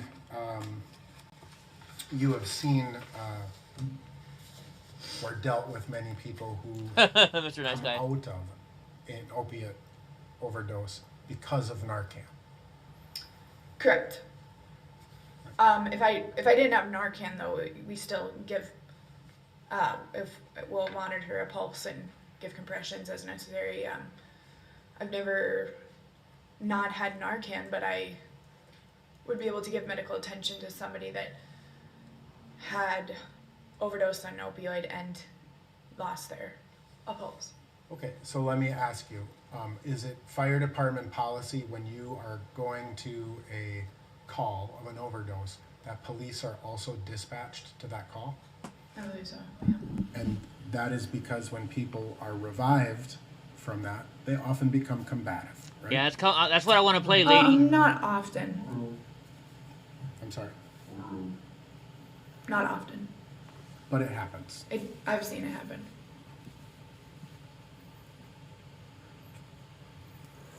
Now I'm going to just kind of talk to you a little bit about your testimony about May 25th of 2020. You were out for a walk. Thank you, Johnny. Because it was your day off, right? Mm-hmm. Is that a yes? Yes. Sorry. You're out for a walk, and you're walking you're walking westbound on 38th Street, and you see the lights, and you said it's not uncommon to see lights there. In my neighborhood, not on that corner, but in my neighborhood. Okay. Or in the city. Right. Okay. And as you walked what would be the southeast corner of 38th in Chicago, you heard a woman yelling that they were killing him, right? Right. And so you did this kind of circle loop to visualize and see what was going on, right? No shots. At the point that you came on scene, Mr. Floyd was already on the ground, right? Correct. And Mr. Floyd, just wait, you it gets saw better. What your memory told you was 4 police officers on him, right? Correct. But you now know that it was 3, right? Correct. And I think you made some reference about why you videotaped, because our memories are fallible, right? And again, a stressful situation can impact your memory, right? Absolutely. That's why we're lucky it was videotaped. Right. Smug little bitch. Just wait, he fucks with her, and so does the judge. It's also fair to say that once you kind of came, you first talked to Officer Tao, and you said that you identified yourself as a Minneapolis firefighter, right? Correct. And Officer Tao asked you to step onto the curb, and you did that, Correct. right? And you would agree that when you first arrived on scene, your own personal, I'm just talking about you personally, your own personal demeanor was much more calm. Correct. And as you were there between 8:26 and 8:30, so in about those 4 minutes, you would agree that your own demeanor got louder and more frustrated and upset.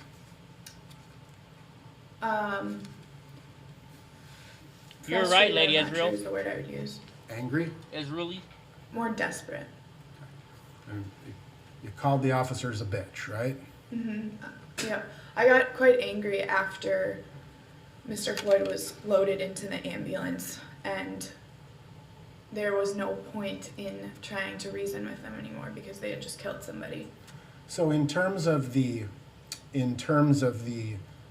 time that you were there, you have no idea what those officers were doing on the side of the car, right?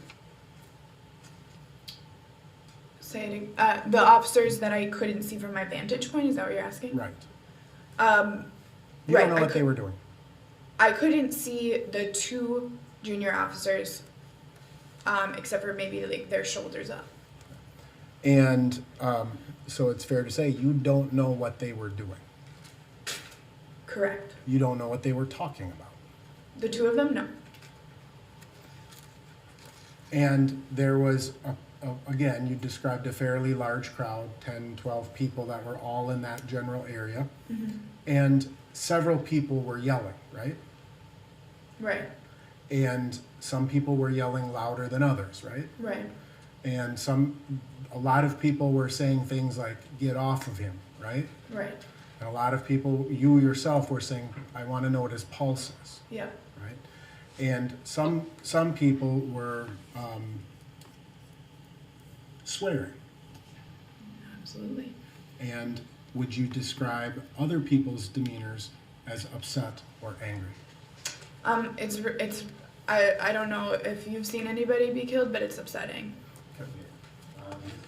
Yeah, I know you Yes, had your I was fake just gonna tears earlier. object, Your Honor. As argumentative and Oh, hold on. you can proceed. I'm going to just ask you to answer my question. Hold on, sorry. Setting. The answer is Yes, I was just going to object, Your Honor. as argumentative and you can proceed. I'm going to just ask. So the judge just said you're, you know, the judge is helping out the lawyer because the lawyer was just going to say, look, she's being argumentative, but the judge already said, hey, she's being argumentative. You need to stop that. If you guys didn't get that. Ask you to answer my questions as I ask them to you, okay?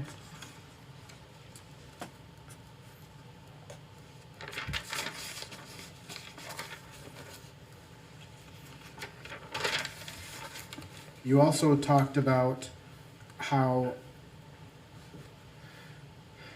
when you first approached, you saw the complete and total body weight of all three officers on Mr. Floyd. I never said all three officers.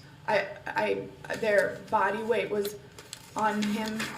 The two in the back, their full body weight was seeming to be on him, but that's not something that would kill. All right. But you testified that their Okay, yes. body weight. Yes, my their question body is, weight, yes. was on. Just answer his questions if you would. See, So The just judge to is be yelling at clear her for the again. record is clear. You testified. Yes. she got caught in a lie. Let me finish my question. Finish your question. You testified that when you first arrived, you observed the weight of all three officers on Mr. Floyd. Yes or no? Yes. But again, once you were ushered or commanded or directed, whatever term you want to use, to the curb, you again, as far as the other two officers, you were not watching who had their weight, where, or when. Correct. I could not see the other two officers. I could see them, and they were not talking much. I could see their faces. A lot of people were yelling. Right? And again, you were not paying attention to what they were saying. Just here and there. So do you remember what the officers were talking about? Oh, the officers? No, I have no idea. They weren't talking. All right.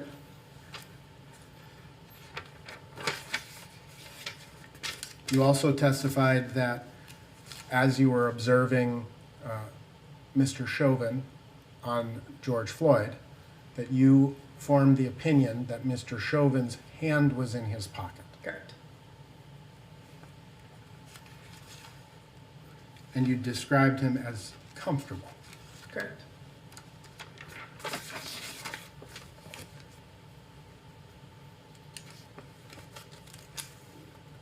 I love this lawyer. You also testified that you observed what you thought to be fluid coming from Mr. Floyd's body, and you assigned that, or you believed that to be urine. I considered that it was, and took that as a sign. that Do he you needed. recall telling the agents that it was his urine? Just wait for it. I don't recall. This is where it gets good, guys.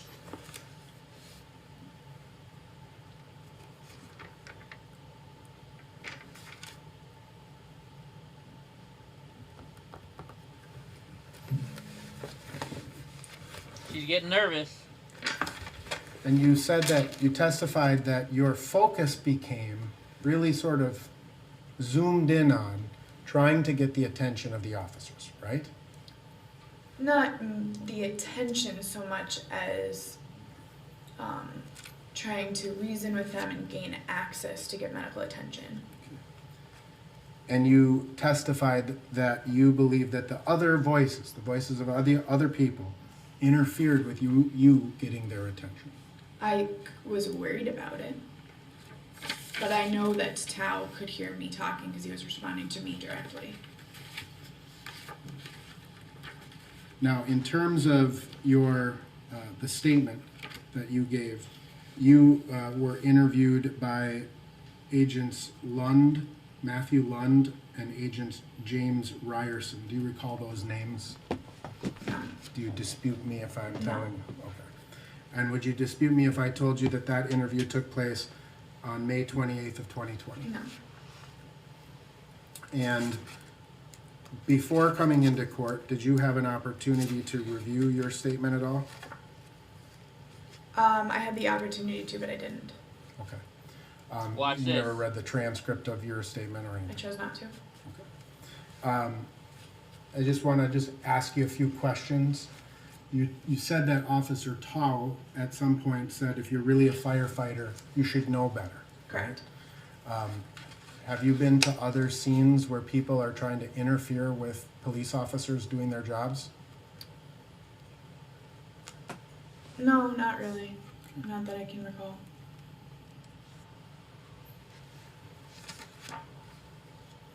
Do you remember telling the agents that you believed that Officer Chauvin had his hands in his pocket? Vaguely remember saying that. Well, now she vaguely remembers it.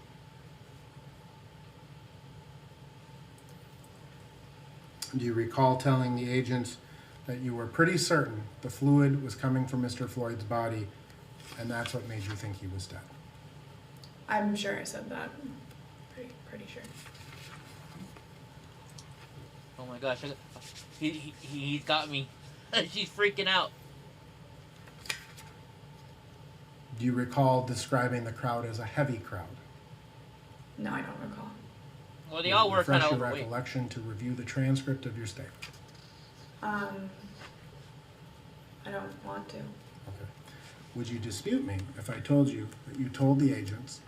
Sorry, he just asked her, would you like me to show you the report of what you said? And she's like, no, I don't think so. It was a heavy crowd. Dude, who are all these people keep coming into my thing? No, I guess not. Your band. And your band.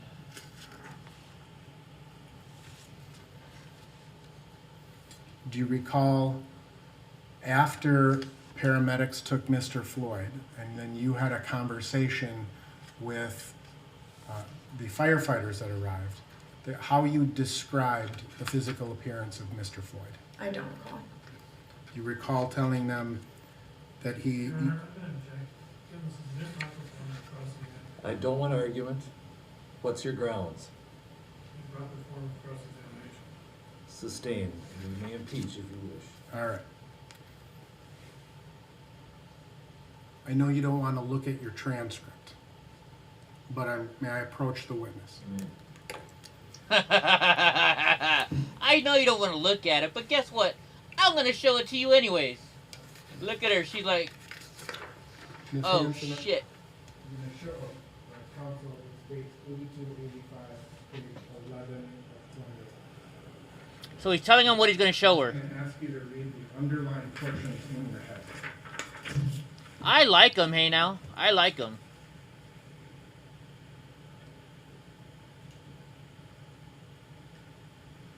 Yeah. Does that refresh your recollection of this conversation? You're like, now does that refresh your memory? Yeah. Did you describe Mr. Floyd as a small, slim man? Overruled. Yeah, it appeared to, with 3 grown men on top of somebody, it appeared that he was small and frail. Okay. Thank you, Johnny. But I know that not to be there's true, no question. obviously.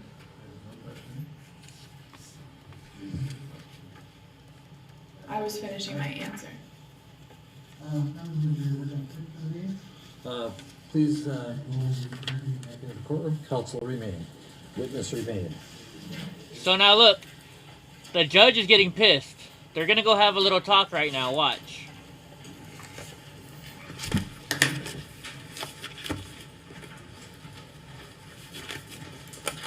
Just wait. Just wait. She looks better with the mask on. She's like, oh shit. What am I doing? They're not paying me enough for this. Because I'm sure some BLM or some Antifa group is probably paying her money. Because if you guys have watched this trial, the whole trial, We're outside the hearing of the jury. Ms. Hanson, I'm advising you, do not argue with counsel, and specifically, do not argue with the court. Is the cameras off? Are the cameras off? No, they are not. We are on the record. Okay. You will not argue with the court. You will not argue with counsel. Mm-hmm. They have the right to ask questions.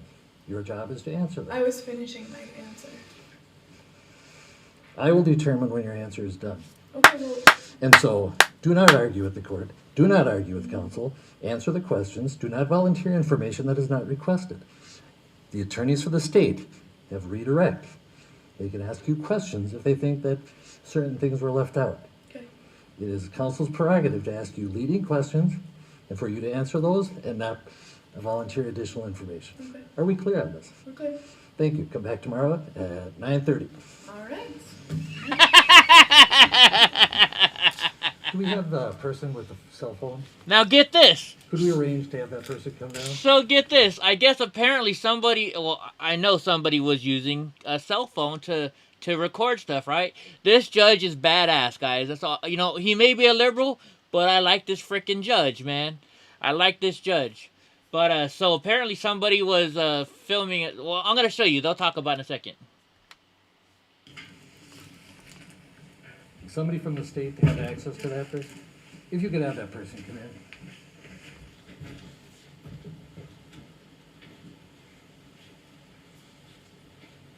You just logged on. Here, I'll show it. You know, let's show it again because I like that so much. Let's watch it again. The judge goes off on this chick.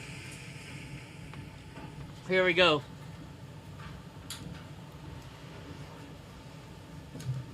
Be seated. We're outside the hearing of the jury. Ms. Hanson, I'm advising you, do not argue with counsel, and specifically, do not argue with the court. Is the cameras off? Are the cameras off? I think what happened is I think he took the jury out. I think that's what happened. No, they are not. We are on the record. Okay. You will not argue with the court. You will not argue with counsel. Mm-hmm. They have the right to ask questions. Your job is to answer them. I was finishing my answer. I will determine when your answer is done. Okay, well. And so, do not argue with the court. Do not argue with counsel. Answer the questions. Do not volunteer information that is not requested. The attorneys for the state have redirect. They can ask you questions if they think that certain things were left out. Okay. It is counsel's prerogative to ask you leading questions and for you to answer those and not I know, volunteer Julius. additional information. Okay. Are we clear on this? Okay. Thank you. Come back tomorrow at 9:30. All right. This is she's the girl that Do said. you have the person with the cell phone? She's the girl that said she's a witness for the state, but she's the one that said I'm the fireman. You're killing this guy. Okay, hold on. Let me show you what he says to this other person now. Let's see, where is it? Ma'am, could you identify yourself for the record? Rachel Jackson, And spell your names, please. RACHAEL, JACKSON. And is this your phone? Yes. Okay, it's my understanding that the deputy seized it because you were taking pictures on the 18th floor. Yeah, I was in the elevator bank. Didn't know I couldn't take a picture. I apologize. I apologized to him then. I'm sorry, I didn't know. What's your connection to this case? I'm here with Miss Frazier and her attorneys and her mother. I'm sorry? I'm here with Darnella Frazier and her attorneys and her mother. Okay, are you a family member or? No. Spokesman, family media representative. I've been keeping the press off of her. Okay. So you're a media representative? Yeah. Oh, sorry, Richard. It's all good. A PR person. I've been managing the media for Darnella Frazier. Understood. Keeping them at bay, not allowing her to do interviews, just keeping her out of the public sphere. Understood. What was the purpose of taking photographs in So a I just- secured area? So, the Attorney General was talking to her, and I just took a picture to memorialize it for her, so she can look back on it one day. That's all. Not for public consumption, for sure. If you're a media representative, it's very important you understand that courthouses have very strict rules about cameras. Right. I'm sorry. Yeah. I know better than to disobey a judge's order. I'll chalk this up to that you were not aware of the order. No, I wasn't aware. I think you should in the future Remember that all courthouses have very strict rules against cameras. The rules that allow cameras in this trial for broadcast were very restrictive, very detailed, because we do not allow cameras to be taken even on less than high profile trial. Yeah. Cameras are not allowed up in the government center tower. They are definitely not allowed on a secured floor like this. I am actually asking that you must delete the picture Oh, I offered to do that. and recall any places you have posted it. I would Oh, I have. haven't I would have made her So why don't delete you it right go in out front of up him. here and I'll give you your phone back. Okay. What's Please with advise the anybody who else might be thinking of doing this not to do it. What's Yeah, with the I chain will. for her It's mask? a lesson learned. We'll leave it at Yep. that. Come on up Coming and I'll up. give you this back. What's with the chain for her mask? I don't get that. I understood. I'll take the apology and I'll attribute it to good faith mistake. All right, thank you. We're adjourned until tomorrow. All right, guys, and now, so you're asking who she is. That girl is a witness. Now, here's what I don't get, guys. Here's what I don't get. Why does the witness, right? She's some 18-year-old minor chick. Why does the witness need to have a lawyer, number one, and a PR rep, two? Why? Who's paying for that? Because she's not suing anybody, right? So she's not going to get any pro bono lawyer. So why how does she have the money and stuff, have this PR for this witness, right? Right? Thank you, Mr. Nice Guy. I mean, come on. And, Welsh Woody. Why does she need PR? She's an 18-year-old kid who... Somebody's paying this girl. That's why. Somebody is paying this girl. Man, you guys are right. I do look really thin, don't I? But I don't look thin down here. My belly is not going away. It's really bothering me. You're watching my Crowder coverage? Right on, God. Right. I guess you're watching. You can't hear me talk then. I thought she was the rep for the Floyd family. No. She said Donna for the other lady. Because she's a victim and she's in change. Yeah, they want a 16-year-old to vote. Yeah, and what's fun? So what's funny is during this trial today, right? They wouldn't show the 18-year-old witnesses, but they showed their picture, right? Look, let's see. Let's go back. I know it's a long lunch. So right here, your friend Kaylin's phone with you when you got out of the car. So they're interviewing this person, right? So when you heard all these things going on, what did you... Hold on. So we'll start from the beginning. Yes. So you saw a black male that you later learned to be... So they don't want her name said or nothing like that, right?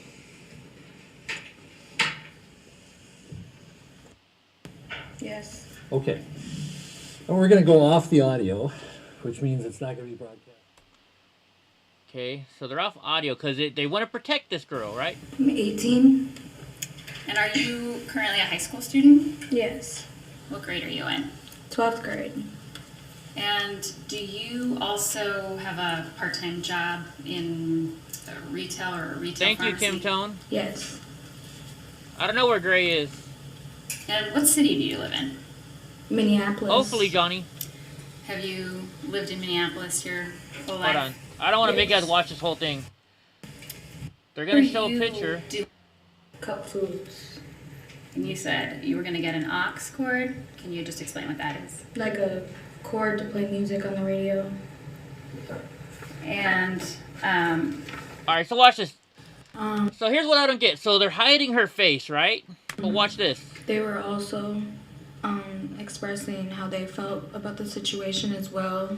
And I'm not exactly sure, but I'm aware that there was other people recording. okay. But, were you all on the curb, essentially, in sort of a group together? Yes. And did anybody get in close contact with Mr. Floyd's body? Did anybody get close? No. Okay. I'm going to put up Exhibit 184, please.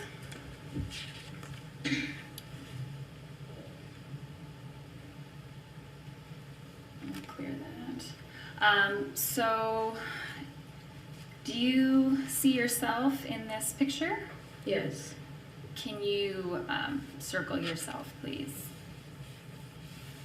So look, she's just showing who the girl is. If that's her, why can't they let her be seen on camera? You see this little girl right here in the green sweater that says love? They did it with her too.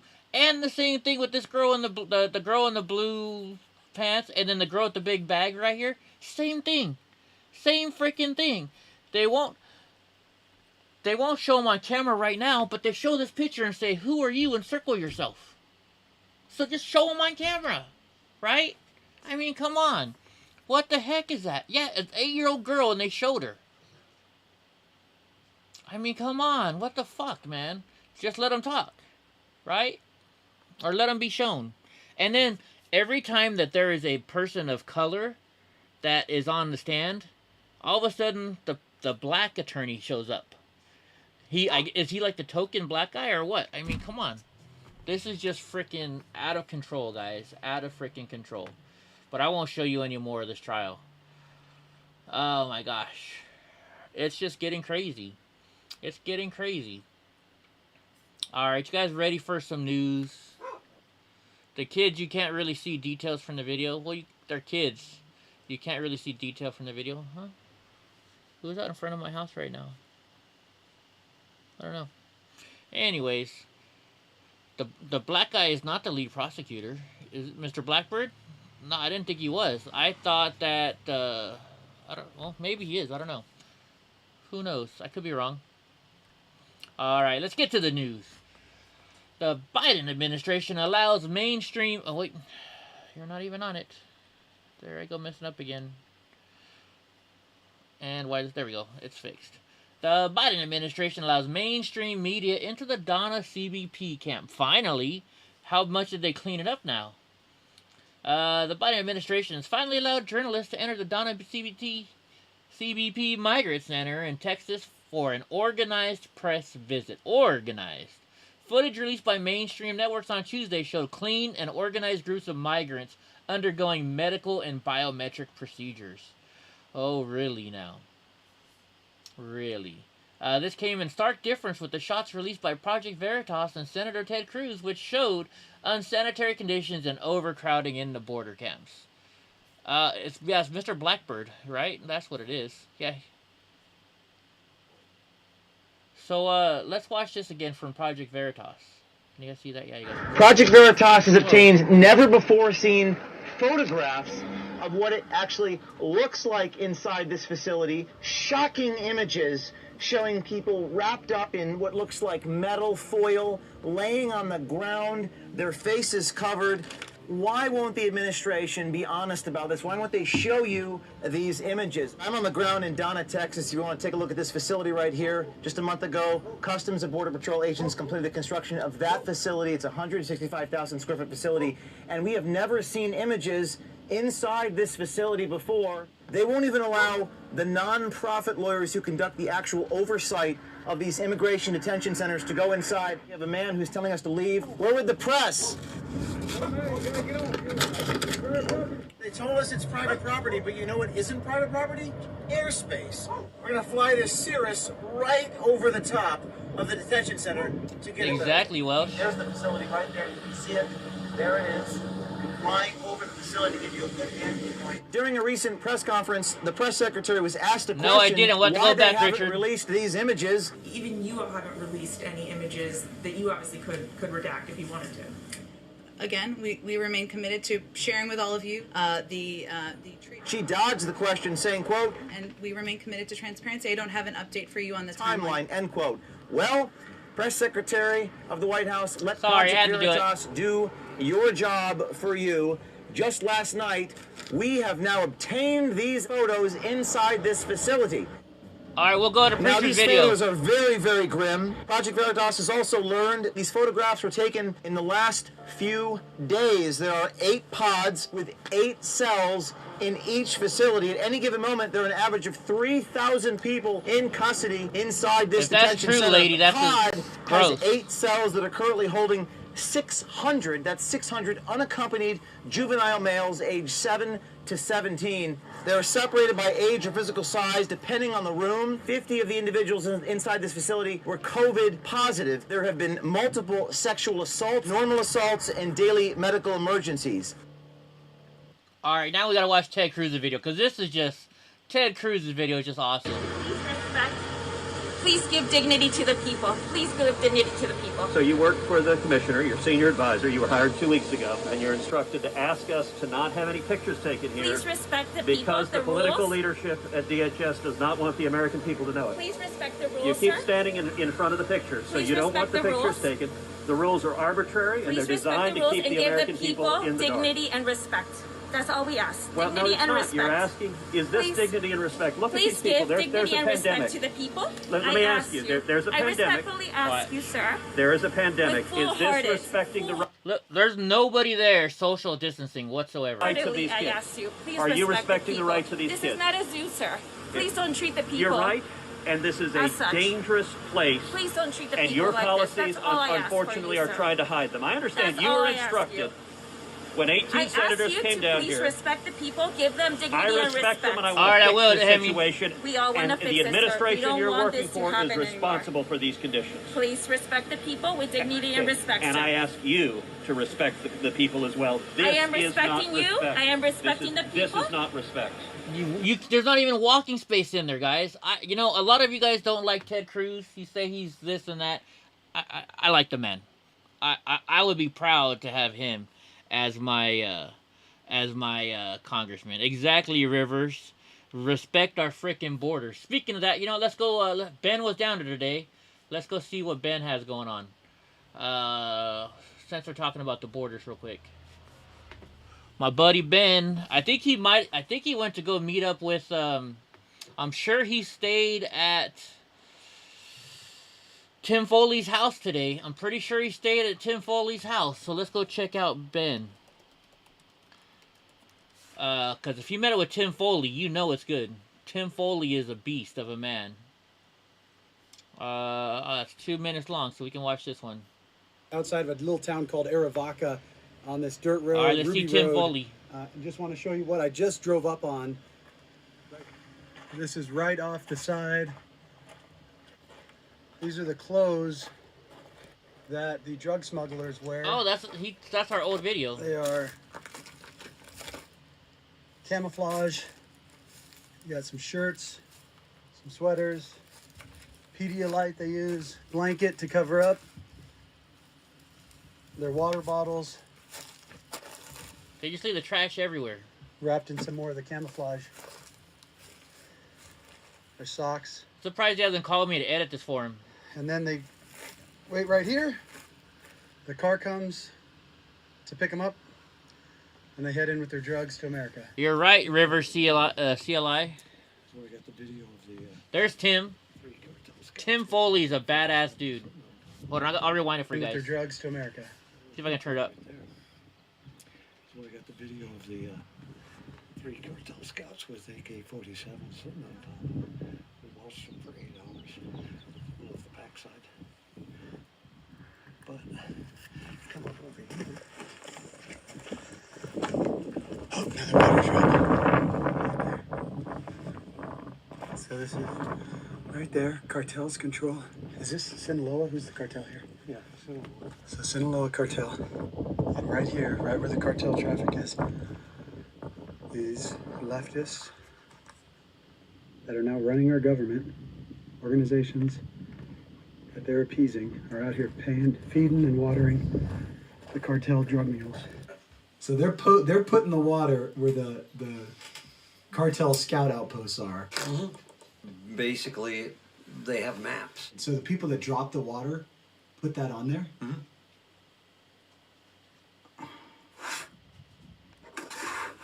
Leaving 6 gallons of water, and they have 2 of these for illegal aliens that are invading our country, that are bringing drugs into our country, and that are trafficking humans into our country. This water is supporting modern-day slavery. There you go, guys. See, some do. All right, so that's all Ben had for today. But so if he's there with Tim. I tell you what, he's got some good videos coming. Hopefully he sends them to me to edit, so I get first chance to see them. All right, let's see. Good old Jen Psaki. Oh, wait a minute, we can't show Jen Psaki without showing her real photo when she doesn't have her makeup on. When she doesn't have her makeup on, there's a good old Jen Psaki for you guys. You know, I never take this webpage down. I always leave it up so I can show you guys Jen Psaki. Stupid commercial. Psaki fails to explain why illegal minors get education, but yet U.S. kids don't. White House Press Secretary Jen Psaki failed to explain why teachers in San Diego are providing in-person classes to illegal alien minors, but refuse to teach American kids. I'd like to find out what the White House thinks about what's happening in San Diego, where some public school teachers are providing in-person instruction at the San Diego Convention Center to migrant children before their own public school students. You know why? Because the liberals pay them more. The liberals pay them more, right? The liberals pay them a lot more. Oh my gosh.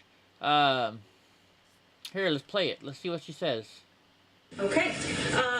I'd like to find out what the White House thinks about what's happening in San Diego, where some public school teachers are providing in-person instruction at the San Diego Convention Center to migrant children before their own public school students. And these kids, of course, about 130,000 of them have been at home doing online learning for about a year now. So what does the White House think about that? Well, I know you guys have done a fair amount of reporting on this, so maybe you'll have more details. As I understand it, San Diego public schools are opening in early April.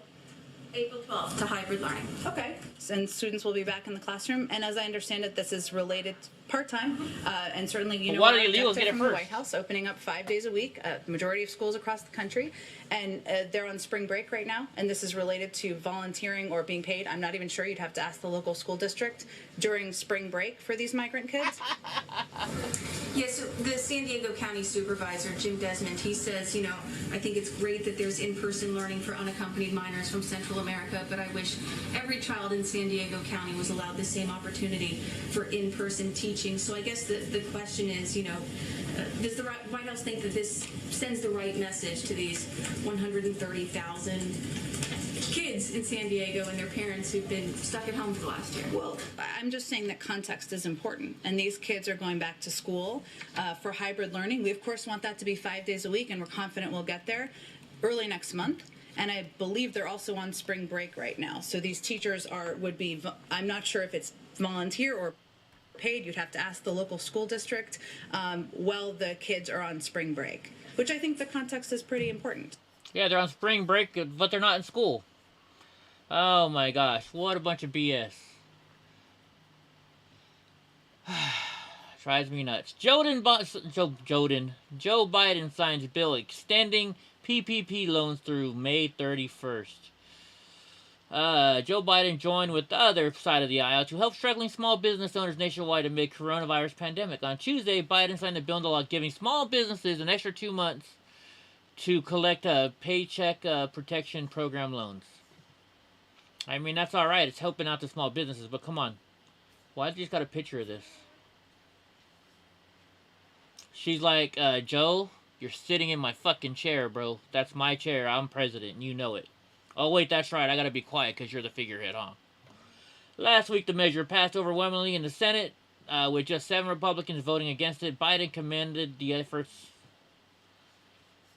You know, I mean, that's all right. I thought it was a student loan. So I thought that was a student loan one. I was wrong. Oh, I guess Big J left, huh?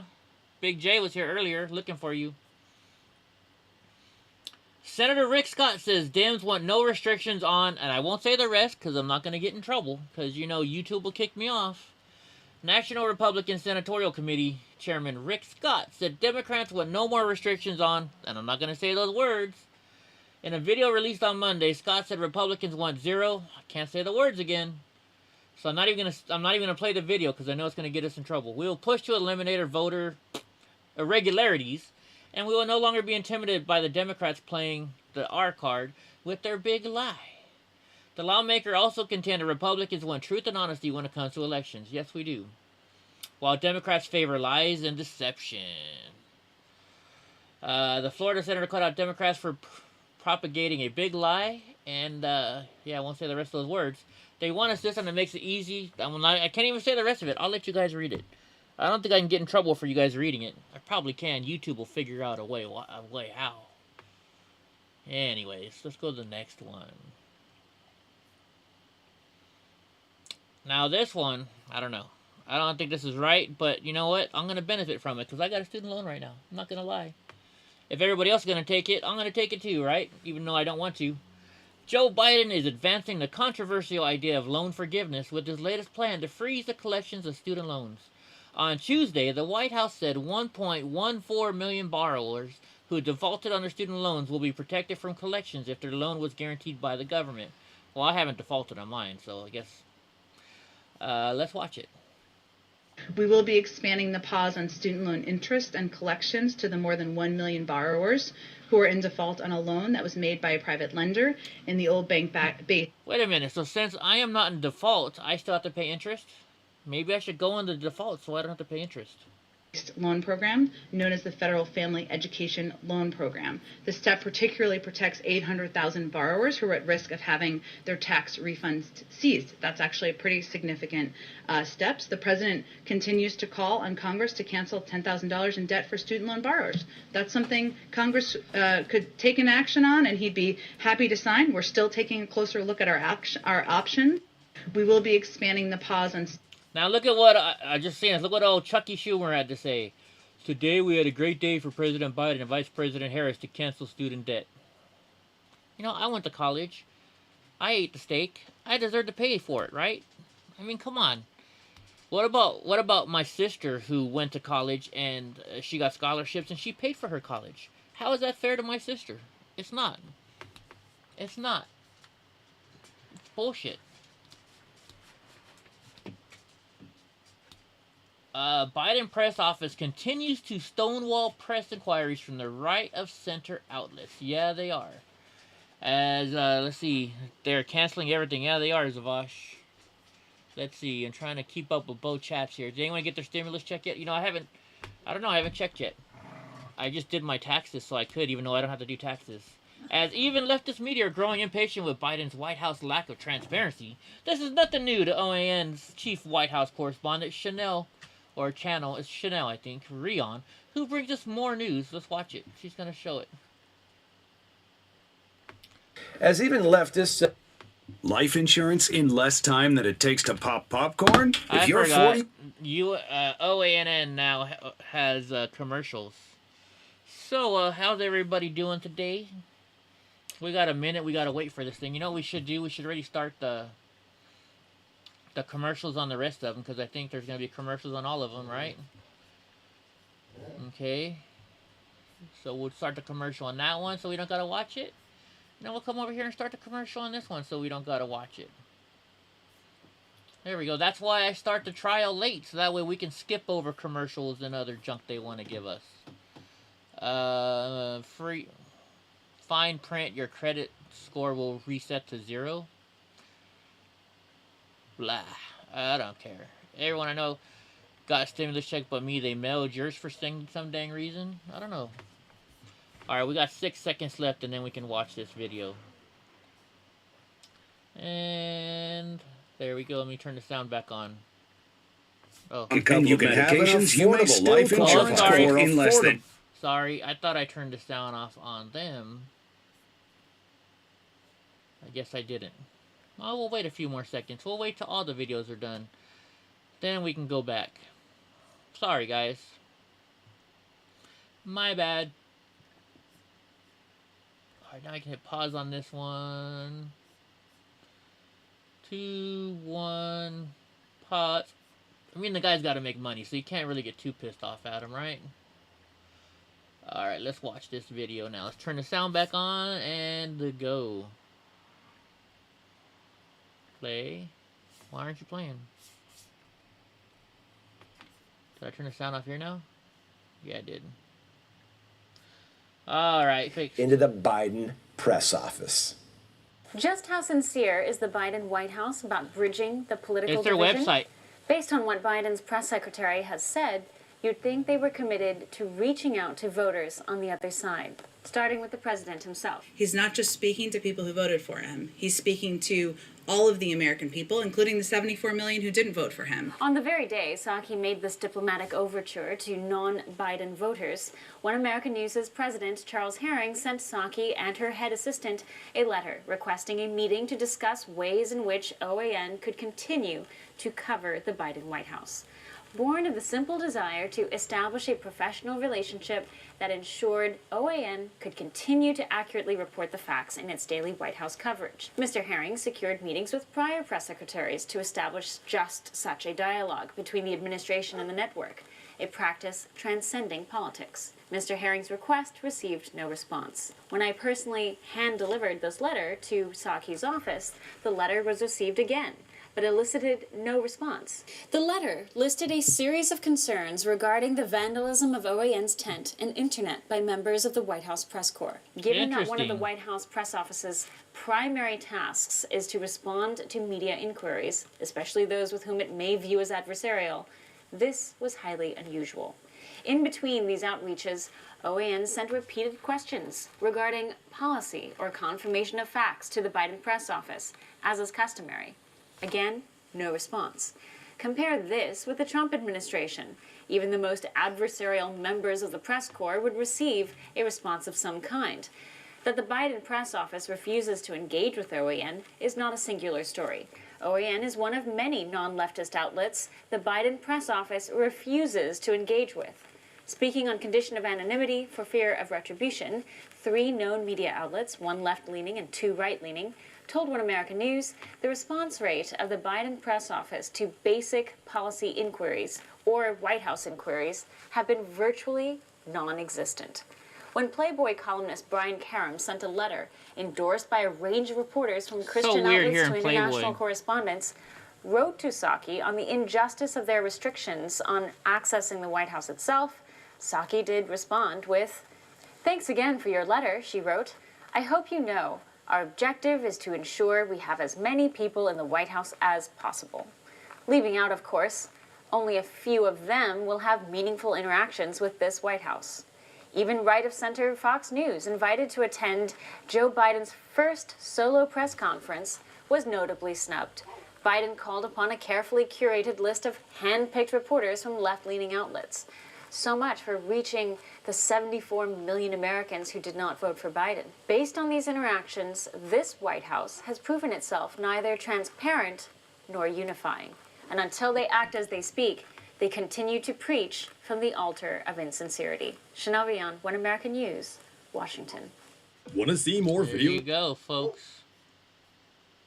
Oh, you know, since some new people are in here, you guys want to hear my new song? I'm gonna play my new song for you guys. Mr. Nice Guy made it for me today, so check it out. And here we go. You watching EddieBlockFilms, EddieBlockFilms Show. EddieBlockFilms, EddieBlockFilms Show. EddieBlockFilms, EddieBlockFilms, EddieBlockFilms Show. EddieBlockFilms Show.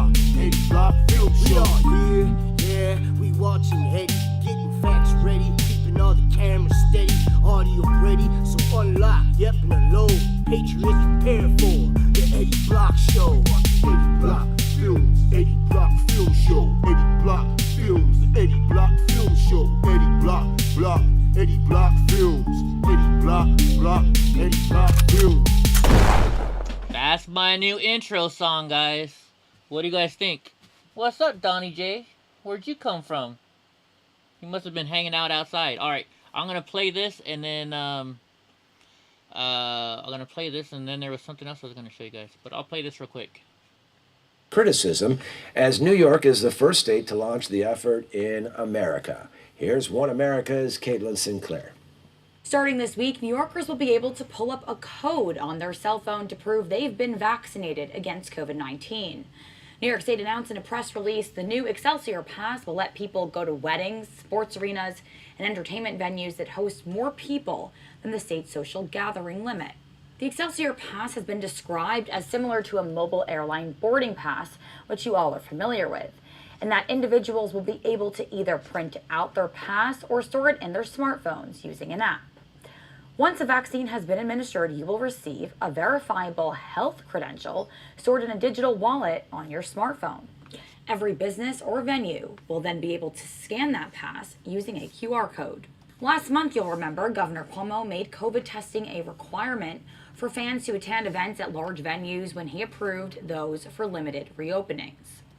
In a statement regarding the new vaccine pass, the governor said this: New Yorkers have proven they can follow public health guidance to beat back COVID, and the innovative Excelsior Pass is another tool in our toolbox to fight the virus. So in order to attend events of a certain size, attendees will have to demonstrate either they have been vaccinated or tested negative for COVID-19 within the past 72 hours. And incidentally, the only way to provide such evidence is to download this new app developed in partnership with IBM.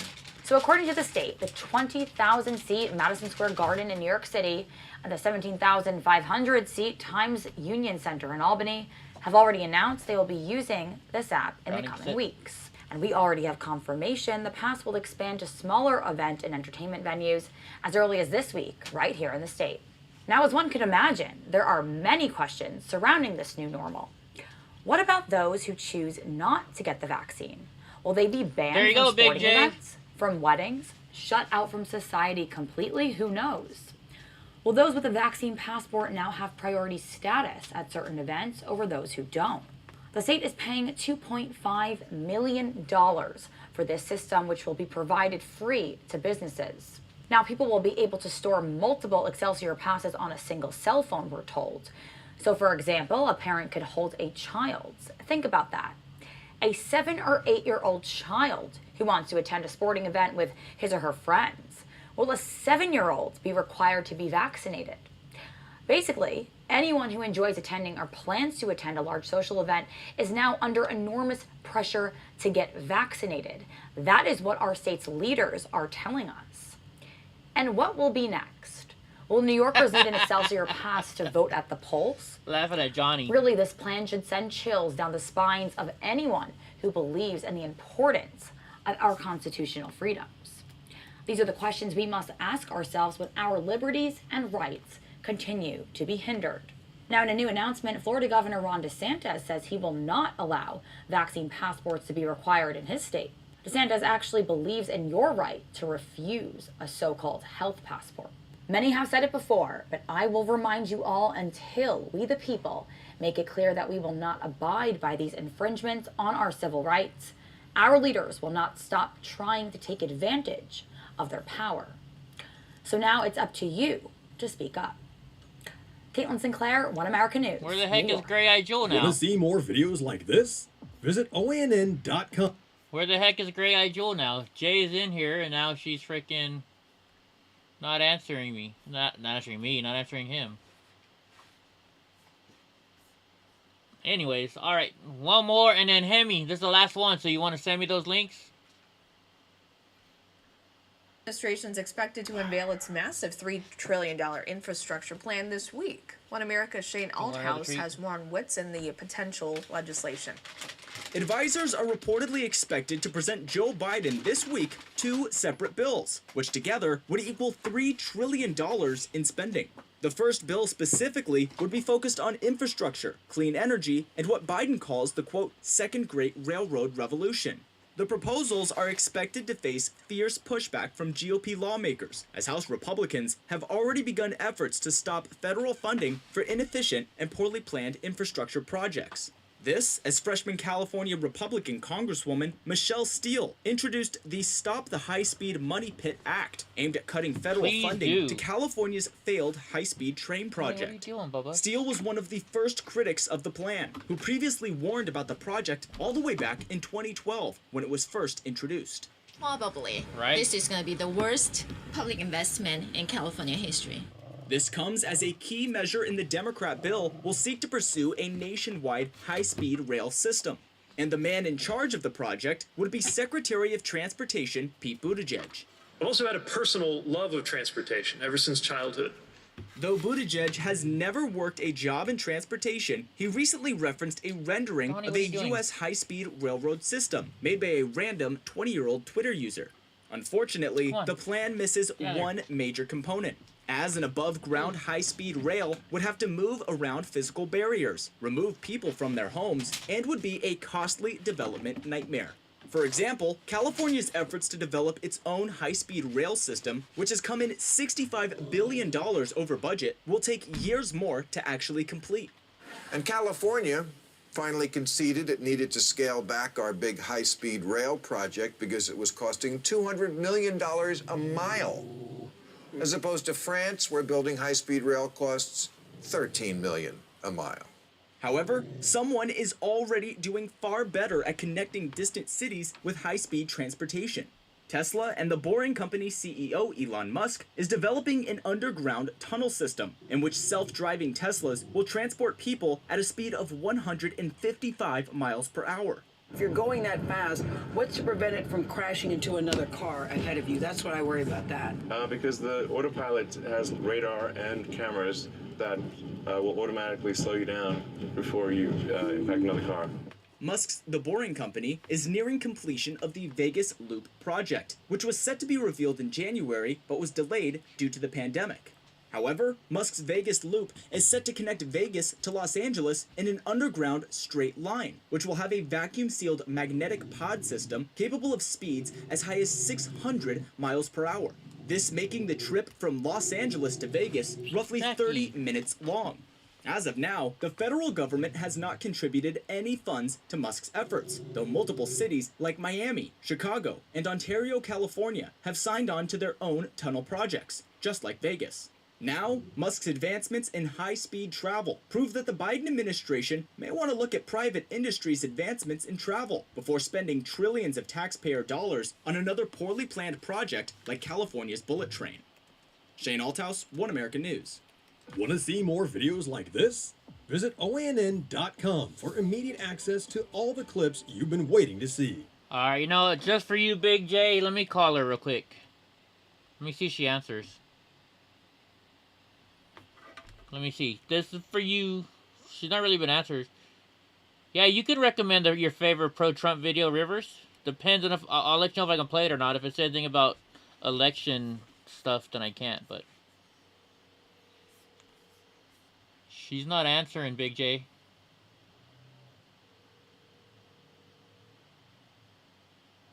Hey, it's Eddie. Hey, can you do me a favor real quick? Can you come in the chat just for 1 minute? Big J keeps asking for you, and he saw you and you didn't. Can you just say hi to him real quick? Huh? Oh, well, can you say hi to him real quick?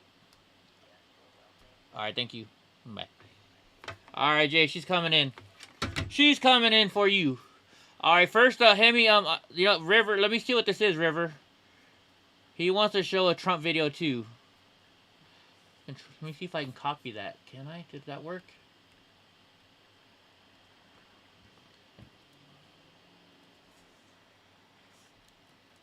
It's not.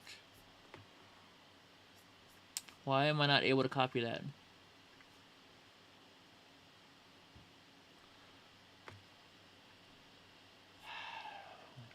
It won't even let me click on it. I'm gonna play Hemi's video then, Rivers, and then I'll play yours. Because I can click on Hemi's. And I'll try and figure out how to copy yours real quick.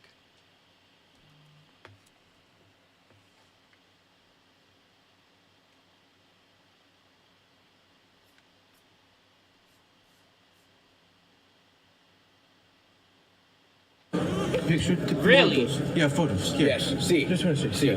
Thank you. Gracias. Gracias. Gracias. Thank you. Thank you. Appreciate it. God bless you guys. God bless. God bless. Safety and peace.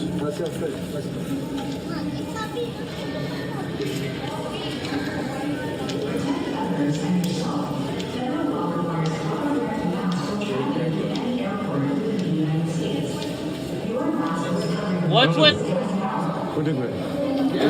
the Right here. what's with the stickers on their shirt? Tres? Sí. Tres, yes, yes. Sí, sí.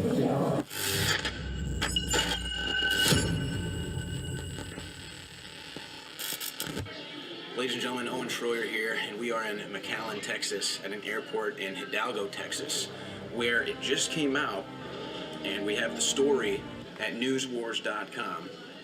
Flights from South Texas packed with illegals carrying aid envelopes, according to reports. Now, this just broke this evening on Monday, March 29th. And so we just got this information about 2.5 hours ago. So immediately we figured, well, let's get into the airport and let's see if we can find this happening in live time. We got into the airport, and within 3 hours, so again, here's the story from News Wars. Migrants receiving wads of cash flying without ID, witnesses say. You have Jen Pellegrino from One American News Network, and you can see the images of the envelopes. They have their flights, they have everything, because they can't speak English. Here's another one, the envelope, inside cash, and it has all the flight information on it because they can't speak or understand English. So again, that story is at newswars.com. So we figured we're already down here at the border. Let's take a quick trip to the airport and see if we can't catch this in live time. And ladies and gentlemen, without but 3 hours of notice to try to find this, here's just a brief preview of what we got. This is an original photo from me that I just got. And the family, it was a family of 4 that had this, and it was filled with stuff. I don't know what. This was from a family of 4. As you can see, it has their flights and the airports and everything on it. Now, when I went up to try to talk to them, I realized that they can't speak English. And so we had to kind of speak a little Spanish. We had video of this. We're going to post it to band.video. And basically, they were just trying to figure out where their flight is, what gate they go to. So I had to show them. I said, oh, let me see your envelope. I'll show you what gate we go to. I pointed them in the right direction. And we also have video of that. We'll give you a brief preview here. Not only did we have this family, but I believe we found 2 other envelopes, correct? 2 other 3? Groups. Yeah, so this is the last flight out of McAllen into Las Vegas. We got into the airport last minute. This is a buzzer beater shot.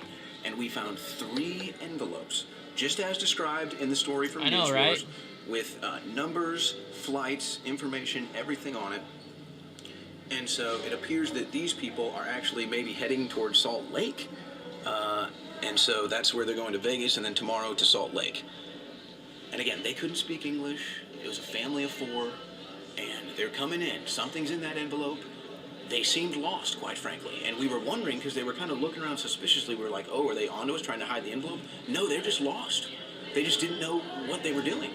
Because they're they're going to Vegas, they don't Richard. speak the language, and all they have is this envelope with who knows what in it that's getting them around the country. So within 3 hours of that report coming out, we were able to come to this airport and recapture it on 3 different occasions. All of this is going to be going to newswars.com, infowars.com, and footage at band.video. So again, who is funding this? What is this? I know, right? What is this invasion? Now, I don't blame that poor family.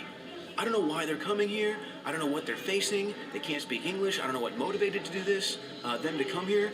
But I don't blame them. They're being used as an invasion force. They're being used as the collapse of the United States of America to bring in voting blocks, bring in groups of migrants, and just collapse the southern border, collapse Central America into North America, into the United States of America, causing economic collapse, just the financial ruins, our jail systems filled, a collapsing border. This is the signs of an ending nation. So while our southern border is wide open and collapsing the United States of America, our military is over in the Middle East, once again, more troops sent over by Biden to occupy Syria. Does nothing for us anymore. So the collapse is happening at the southern border. The invasion is happening at the southern border. And again, I feel bad for these people.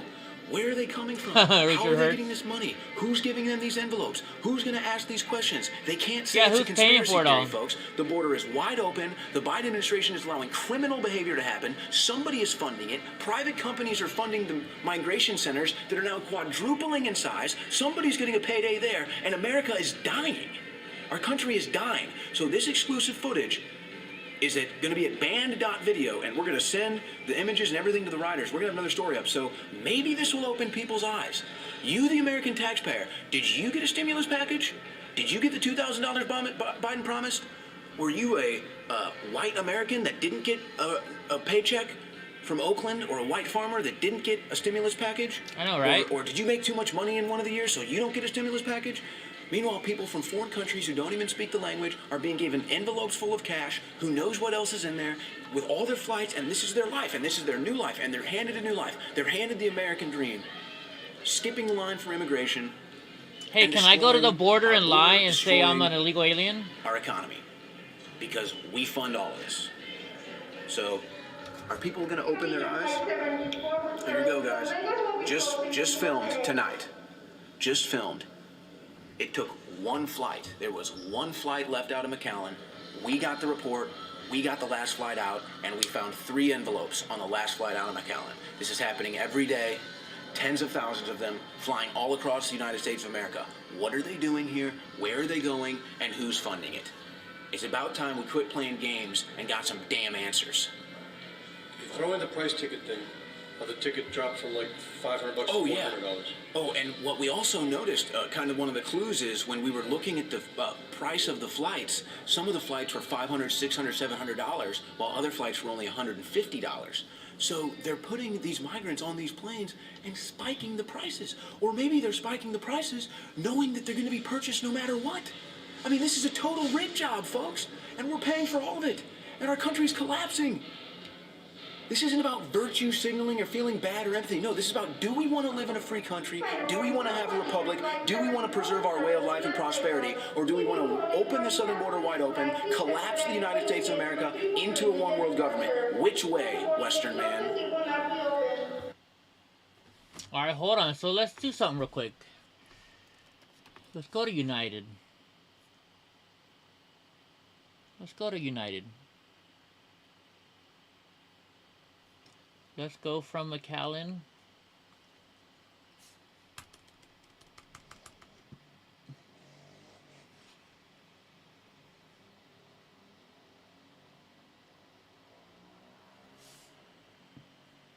Let's see. I'll check that out in a second, Miss Rivers. Let's see. Let's go. Let's go from McAllen to Las Vegas.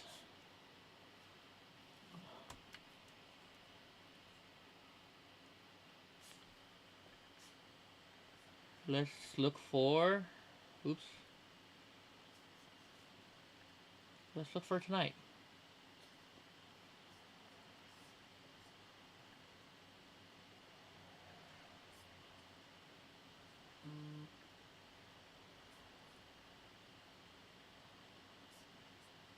Okay, we're gonna say one way. Okay. Let's go to find flights. Let's see how much they are right now.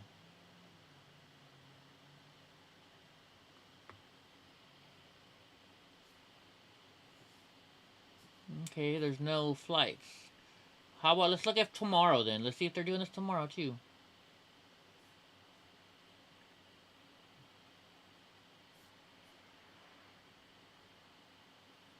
Well, here's the problem. If you go from McAllen, Texas to Las Vegas on a bus, you have to go through Border Patrol. That's why they're not doing it. $1,000. One frickin' $1,000, right? Holy shit. Economy ticket, $1,766.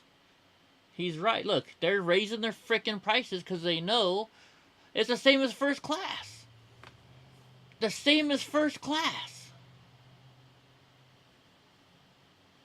Look at this shit. They're raising up prices because of this. Because they know the government's going to pay for it. Can you believe that shit? Alright, let's change this then. Let's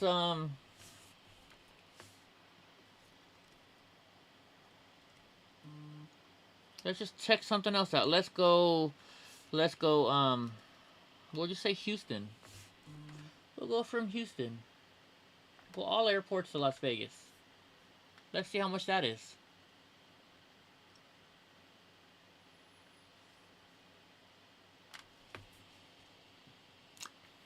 Tell me that ain't weird, folks. Tell me that's not weird. Tell me that is not freaking weird.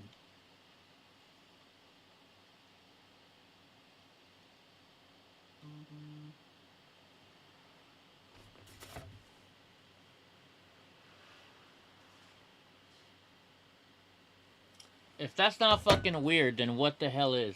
Okay, right? Right? Let's just try. Speaking of my Minnesota trip, let's see if I wanted to go to Minnesota right now.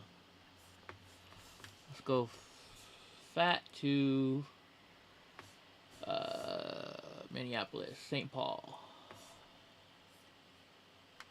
All right, let's go. Let's go tomorrow. Let's see how much my plane ticket will be.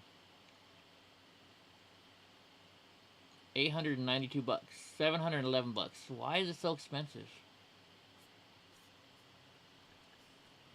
Let's see if I drove a little bit.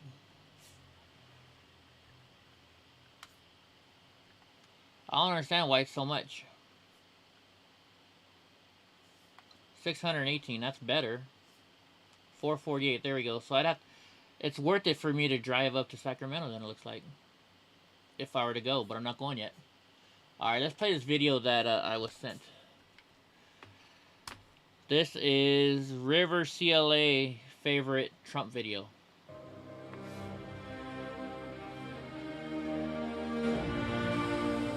This is a very different administration than the United States has had in the past.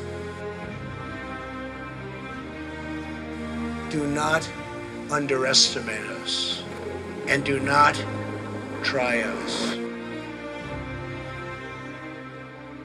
We will defend our common security, our shared prosperity, and our sacred liberty. We will not be intimidated. America does not seek conflict or confrontation, but we will never run from it. If the righteous many do not confront the wicked few, then evil will triumph. Anyone who doubts the strength or determination of the United States should look to our past, and you will doubt it no longer.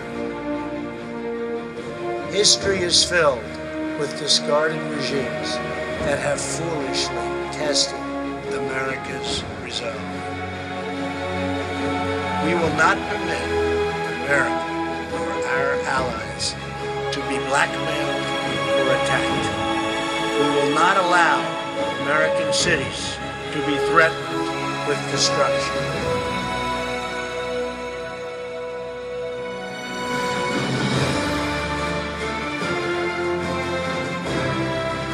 We will stop radical Islamic terrorism because we cannot allow it to tear up our nation and indeed to tear up the entire world.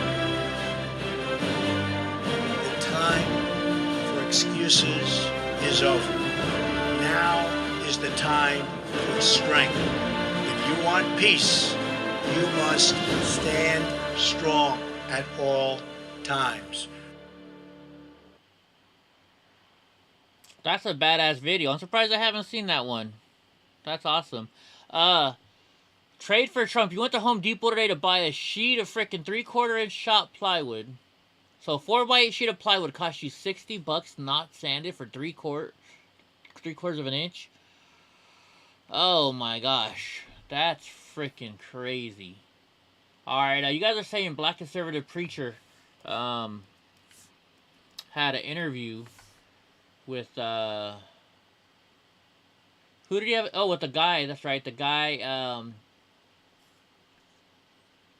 pulled the gun out on people. So let's see his interview. Let me see if I can find it.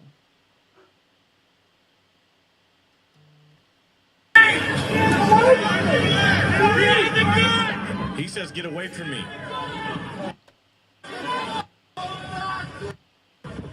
So I don't know if you guys saw this video for the other day, but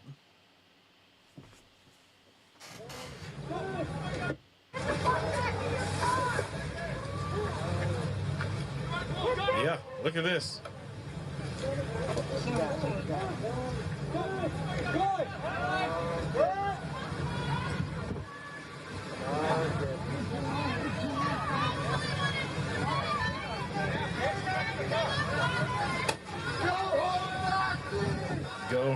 Nazis. Excuse the profanity, folks.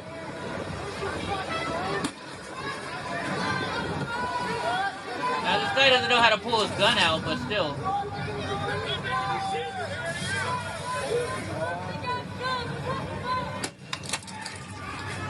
I'm going to give you guys a different angle also in just a moment. He says, get away from me. Look what's on his windshield.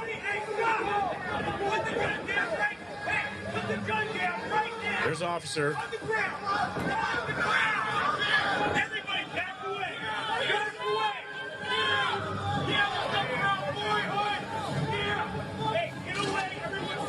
Thank you, Impop, for the furtherance of the gospel. All right. There's one view. That's one view of what took place. Okay, I'm gonna give you guys another. I'm gonna give you guys another one. Okay, that was just one. That was one angle. Let's give you guys another one. All right. So this one's just a little bit longer. Okay. Just a little bit longer. And there's profanity in this, so excuse me. See, look, they're macing him. Look, there's bear mate. Okay, hold on. Look at this. He's pulling it. There's already stuff on the windshield. Now someone's walking up to the car after this gentleman gets out of his car after stuff is already, like, plastered on his window. He gets out of the car, comes around, okay? And people are starting to walk up to his car. This guy starts to walk up to him. Let's circle back, okay? There we go, Panda. We're circling back. Look, right there. And he's a Vietnam veteran. He's walking up to the car. The man his car has already been damaged by people. Well, who could that be? Who was the car damaged by? I'm just saying. Yeah, anybody's going to get out their car to check and see what's going on.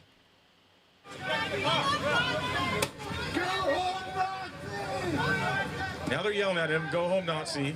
There's a bat. Look, let's circle back more. Well, sorry. Because you're not going to catch this. Oh, that's him. Let's dissect the video. I think he's nervous.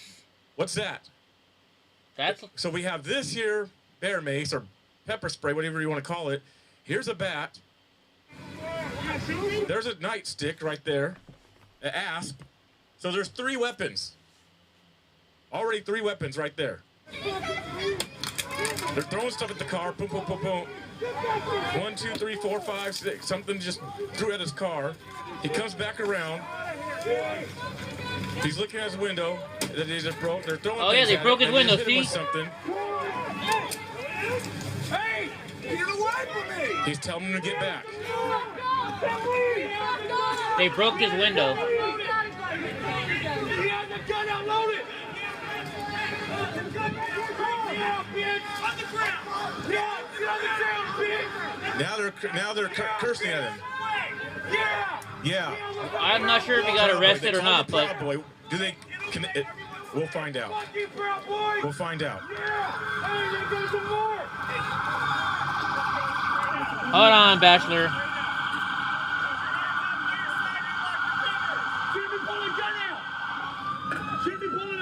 Shouldn't be pulling the gun out. And he loaded it too. We're not interfering. He loaded it too. We're not interfering. I hear a little. Hey, he loaded it. Hey, it's a loaded gun. It's loaded. He cocked that shit and pointed it at us. The gun's in the back of the truck. You just got value soldiers.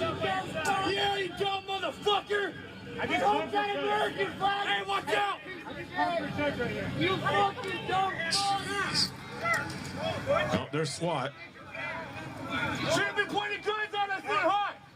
Fuck the Proud Boys. Yeah, ha ha. Remember me. Ha ha ha. All those threats you sent to us. Dustin said, "Remember me." All those threats you said to me. We're gonna get the true story. I guarantee that. All right. So there you guys have that.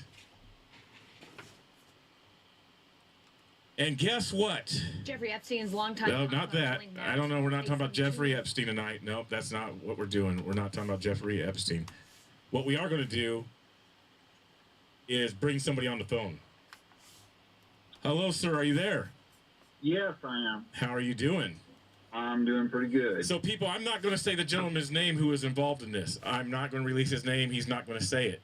No, I'm not going to say my name. So that's good. So, give us a rundown. Will you please?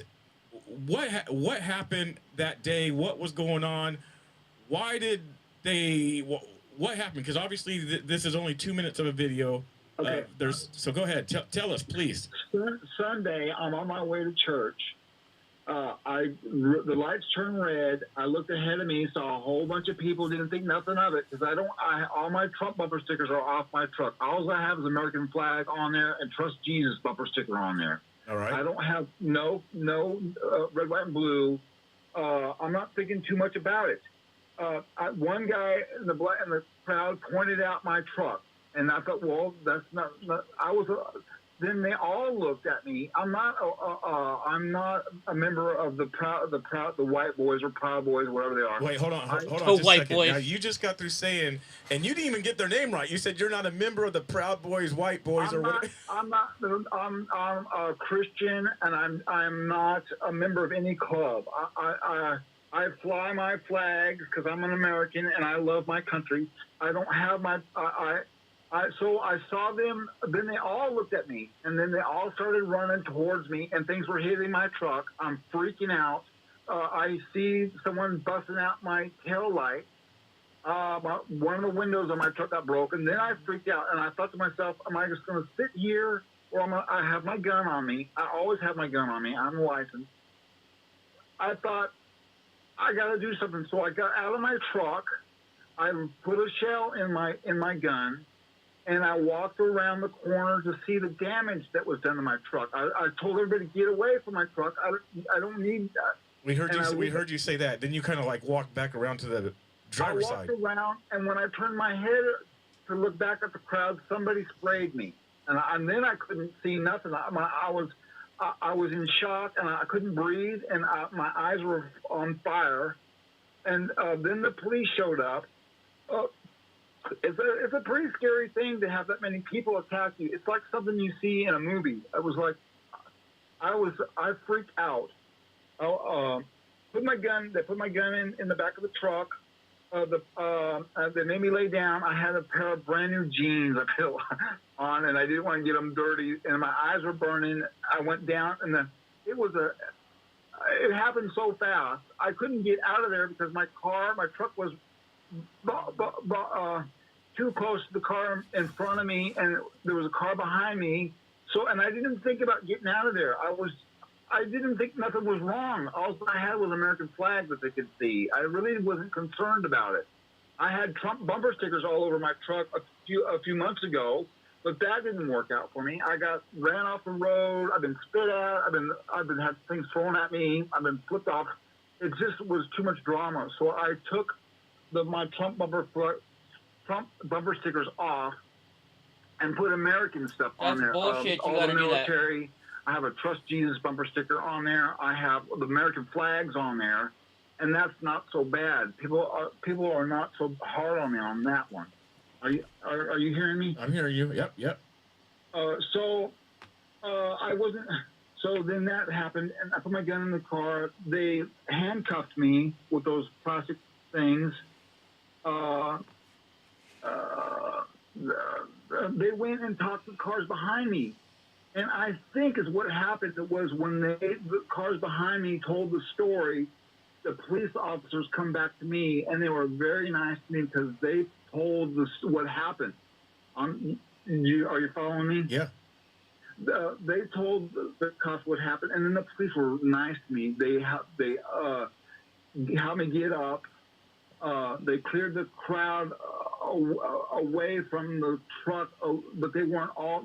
They were just away, a little ways away, but they weren't around the truck anymore. Right. They cut the handcuffs off me. I was concerned about my gun because I didn't want to lose my gun. I pulled my gun, and that's was not going to shoot anybody. If they hurt me in any way, I may have let a bullet go. You know, because you're looking, and that was my dad's truck. My dad gave me that truck 2 weeks before he passed away, and so that truck really, really means a lot to me. that's my, and he had a Trust Jesus bumper sticker on there. I left that on there. It's just a scary thing. It was pretty scary. Are you okay? My eyes. My truck, they sprayed the inside of my truck. I thought they stole something in my truck. When they broke the window, they sprayed the spray inside my truck, and that screwed my truck up because now every time I get in there, I've cleaned it and cleaned it and cleaned it. It gets on my fingers, and when if I accidentally rub my eyes or something, then my eyes start burning again. And so I'm not sure what to do with that yet. I gotta find out how to stop that because I took the seat covers off, and I've been scrubbing my truck. I may have somebody that can that does car detailing. I'm gonna have to have the truck detailed inside. I have somebody that can do that. I spent $60 on taillights. I haven't replaced the window yet. I just saran wrapped it. It's pretty scary to have a big crowd like that come after you. I'm okay. I'm all right. I went ahead and took off my bumper stickers, my red, white, and blue stripes on the truck. I've taken things off because I'm a little scared. Why? That's what makes it worse. Flags off my truck, which is just kills me because. Now, how long have you had the flags up and the stripes on the truck? My dad gave me the truck. 2 weeks later, he passed away. I've put flags on my truck since then. I buried him 7/7/17. So I had flags on my truck and bumper stickers. I'm sorry, sir. You said you buried him when? 7/7/17. Okay. On the farm, up on the old farm that we used to have. Okay, 7/7/17. Okay. 17. Yeah. So you've had the truck and the flags on the truck since then. Since then, yeah. And now you're taking them off because basically almost because of this incident. I'm scared. I am a target. I feel like I'm a target now because I'm in the media. I've looked at some of the websites that are out there, and I see that my license plate on my truck is on there with my face and my truck. Yeah. So I'm a little bit because you hear stories. I'm a little bit scared. May I ask you, how old are you? How old I am? Yeah.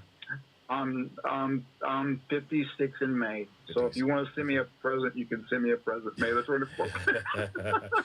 All right, you guys got that. At least he's laughing. Well, a lot of people are asking how can they help? They want to either pay deductibles or they want to help you out.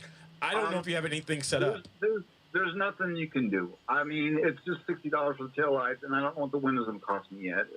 I don't need money. I need some advice. I'm speaking. I don't know if I can say this or not, but I'm gonna speak to a lawyer. I've got 3 lawyers that are calling me, and I'm gonna talk to an attorney.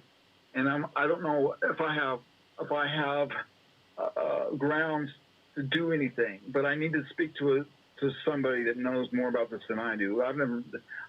This is just. I sue the governor for letting Antifa get away with all this shit. Okay, so it don't look like the street that you were on was actually in front of the Capitol. Now No, okay. I went around the Capitol to go to my church this time. How come? To go around because I knew there would be conflict down there, and I didn't want on my way to church, and I didn't want nothing. I had a pair of new jeans on, and I don't want no trouble. Okay, so you actually avoided the street that this group of people were on, and went a different way. Yes, I went a different way because I didn't want no bull from anybody. And there at that red light, I looked up and saw all those guys in black, and I thought, this is not going to be so good because I have to drive through them. And so I thought I was going to just turn on the next street and go make a left and get around them because I didn't want to deal with it. And there I was stuck in the red light, and they all started running to me, and there's nothing you can do. Right. I mean, you're just stuck there. Yes. I was between 2 cars. I could have, if I would have thought about it, got the car behind me to back up, but there was cars behind them. I was just stuck. There's nothing you can do. You know, some of my friends said, "Why didn't you back out of there?" Like Right. it happens. Like It's easier said than done. it happens so fast. Right. It just bam. It's just they ran there and things were hitting the windshield, and I didn't think I didn't know what to do. I had my gun. I pulled my gun and I went to the side of my truck, and I thought that was maybe stop at some of it, but it didn't really stop until the cops were there, the police officers. Right. They showed up, and that's what really stopped it. I don't think that the gun had any really effect on them guys. They were going. And that's an interesting point that you bring up, and I want to address something real quick. Jay Harris, I saw what you said, and that's very true. Because the cops at the time, because this street here is to the north of the Capitol, and they were at the Capitol. The police came in and. The police cleared them out from the Capitol, the street that I don't know the name of the street, but the street that the Capitol is on. The police cleared them out and pushed them north to this street that you were on to avoid them. So that's what happened. That's why they were at that intersection. Okay. Because the police were clearing them out from being in front of the Capitol, and they pushed them north to this street. And unfortunately, by the time you got there, they got there. They see the American flag that they all hate. They see stickers that they all hate. They see "In God We Trust" that they actually hate, and "Trust Jesus" that they hate. Yeah, and you become the target. Yeah. I'm not. I didn't go down there for trouble. I went around. I was trying to avoid the trouble. Have you been to other rallies? I have been to a few things at the Capitol. Yes, I have. I have been to a few things at the Capitol. I have a really good friend, Joey Nations. He's one of my best friends, and I did a lot of stuff with him. Mm-hmm. Okay. Yeah. No. I was just curious if you've been to rallies. So I know that there's trouble. There's stuff that goes on in the Capitol all the time. That's why I went around. Right. And so that's why you went around it, to avoid the possibility of trouble at the Capitol, because you've seen it. You've somewhat maybe you've experienced it yourself, or just more seen it? No, I've been with my Trump bumper stickers. I've been ran off the road. I've been spit at once. I've been twice. I've been in a fight, and it was just so much drama with my Trump bumper stickers that I had to take them off. It was just too dangerous. So I took them off and put just the American flag on there, and that's a little bit better, but not much better. It's just not. Unfortunately, American flag is a danger, a menace and danger to society nowadays. Yeah. Unfortunately. So now my flags are all down at my house, and all my stuff, all my vehicles, I have no flags on them anymore because I'm scared. I'm a big boy, and I'm a grown up, but when you see a crowd like that, it's time to do something different. Right. I don't have 100 bullets in my gun. Right. So when you saw because obviously you got through the traffic light. So once you got through the traffic light and you got to where you actually stopped at, why did you actually stop? What happened that made the vehicle stop? Can I go, I'm sure what you talk about after all this happened to me? No. Well, okay. So you got through the traffic light. And then you come to a stop and you get out of your truck. So what made you stop? Was there a car in front of you, or was it because they were? Yeah, there was 2 or 3 cars in front of me at the red light. I had to stop for the light to turn green, and that's when it happened to me. And there was cars behind me. I saw them coming, but I didn't think. Okay. Got you. So there was like 2 or 3 cars ahead of you that were at the front of the right at the traffic light at the red light. Yeah, at the red light. That's why I couldn't go anywhere. I was between traffic stuck. Got you. Okay. So you was right, and then they started attacking your car, and you get out. And I got out. I had to stop it. I mean, I could have sat there. There was some guy trying to jump on the front of my hood, and then there goes my windshield. If he got up on my windshield out. I was in shock. I didn't know what to do. I thought the gun, I didn't point it. They said they were screaming at me that I pointed the gun. They were screaming at the cops that I pointed the gun at them. If you look at any video, I never pointed my gun at anybody. Right. I don't want to shoot anybody. I want people to not touch me or touch my truck. I thought that would they would leave me alone, you know, when they saw the gun. I mean, surely they would stop. Right. But it didn't really affect them. They still threw things at me, and but nobody touched me. And I asked the police officer later on, I says, he said, what could I have done? He said, Richard, you did the right thing. You didn't shoot anybody. I don't want to shoot anybody. I'm not going to shoot anybody, not unless they attack me. Right, if right. they hurt me, if they start beating me up with sticks, I'm going to do something. Right, right. You know, they didn't. So they were all very, very happy with me that I did the right thing. They said, you did the right thing. These are my guns, gosh, bro. This is really something to go through all this. And now I'm, it's just a shock to me that this has happened to me. Yeah. Now, what was the reasoning in your mind at the time for pulling out your gun? I mean, you must have felt threatened. I didn't know what else to do. I was going to either sit there and I didn't know what to do. I can't just sit in my dad's truck. What am I going to do? It was my father's truck, and I just didn't know what to do. I thought the gun would stop them. And see the thing, and the thing about here's the thing about Antifa and them.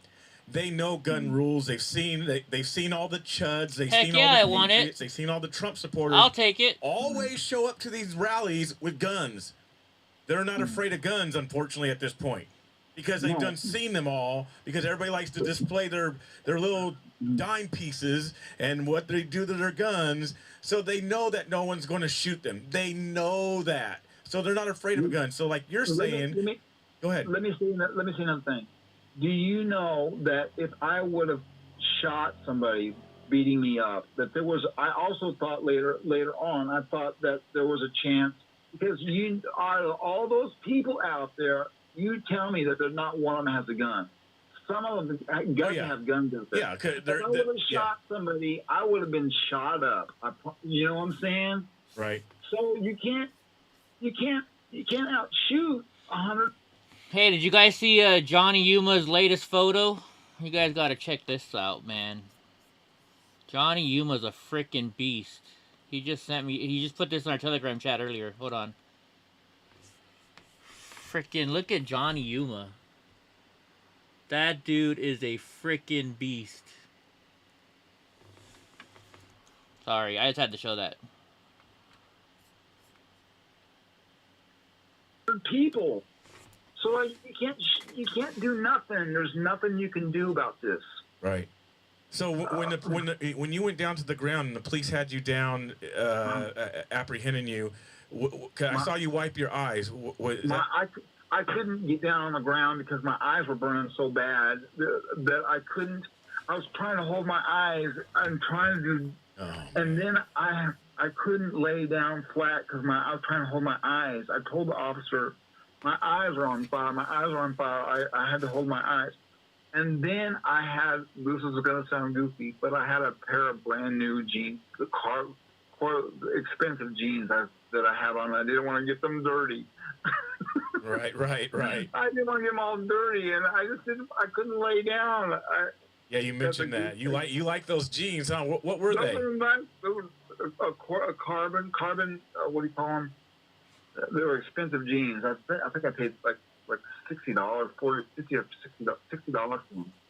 They were expensive jeans, and they were nice jeans, and I just got them, and I didn't want to get them all dirty and the wet. Yeah. It's just a goopy little thing I had in the back of my head, but my eyes were on fire, and so I had to hold my eyes. And the officer tapped me lightly on the back and said, "Sir, you need to lay all the way down." And they were very, very nice to me.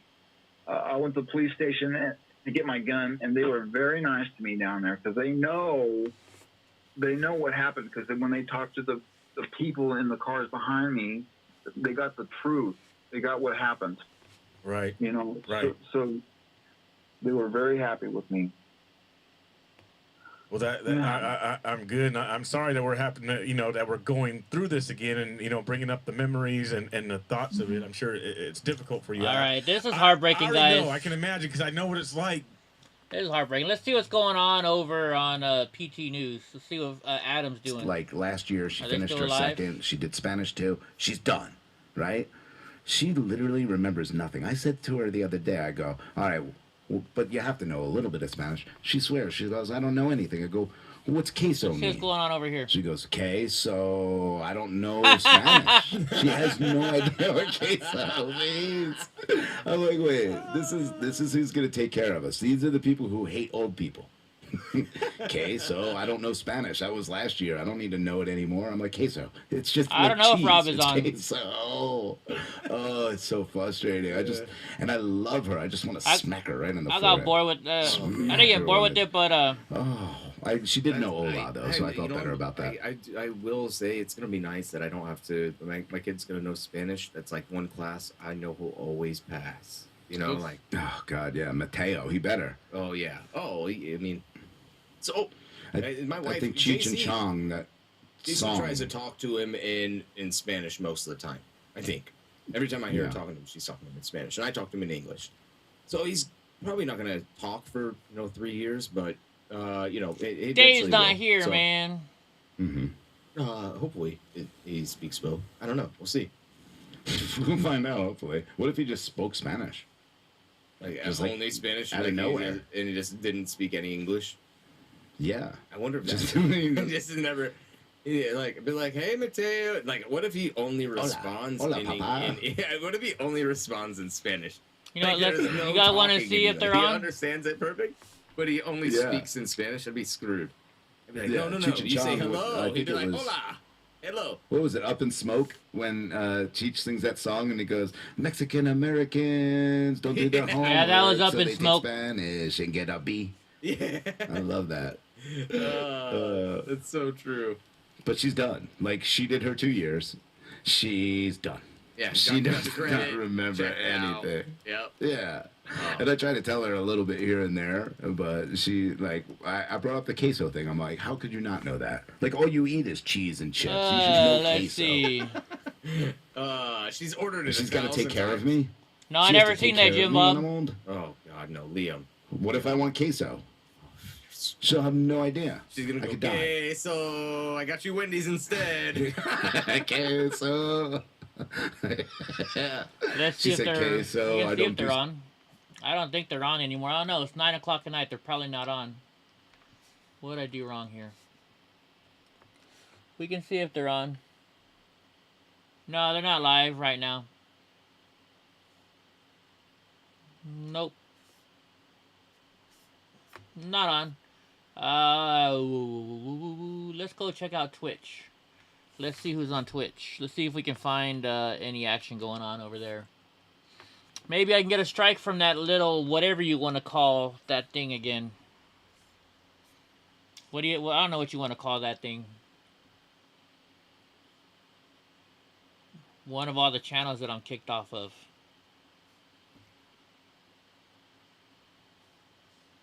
Nobody's got nothing going on, it looks like. Let's see what Shizbag is doing. Wolf Neve isn't even on.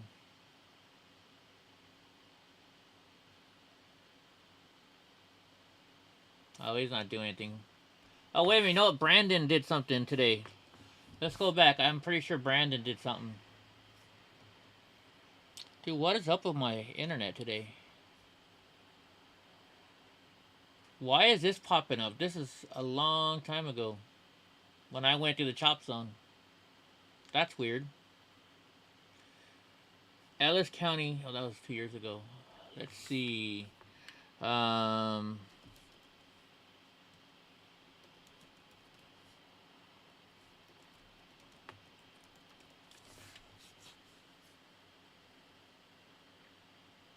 think he put out a new video today.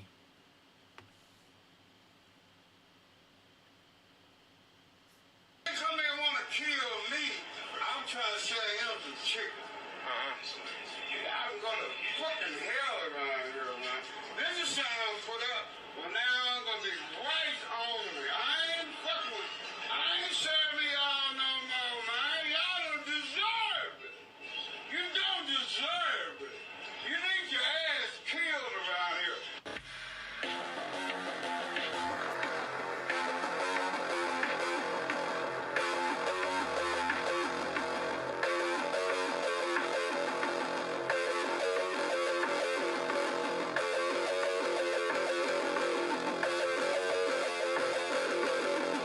I don't know who that is, but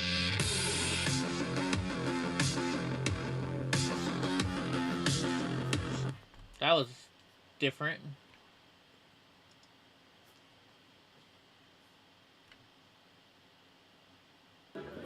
We had this lady advocating for the blocking of a public sidewalk. Scary. What's scary is that she wants to support people blocking an open public sidewalk. That's scary. She's also promoting the fact of shutting down the church. Isn't that a little scary? I think so. The police are there just watching both of those two men roll up on me and yell at me. Yell at you? Why they're coming up? Probably because you hate the police. All of a sudden they're victims. All of a sudden she's a Hey, there, look, there. I didn't know Brandon was recording that day. victim. Play the role.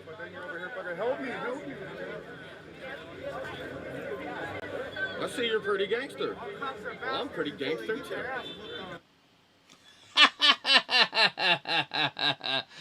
That was a cute looking guy in that video.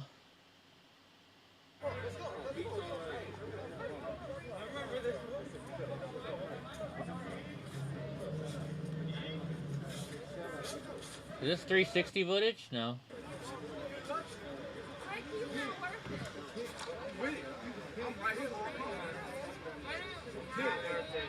You gotta show me. I'm putting two. What's happening? What's happening? What's happening? Hey, this ain't gonna get anything proper today. I'm ready.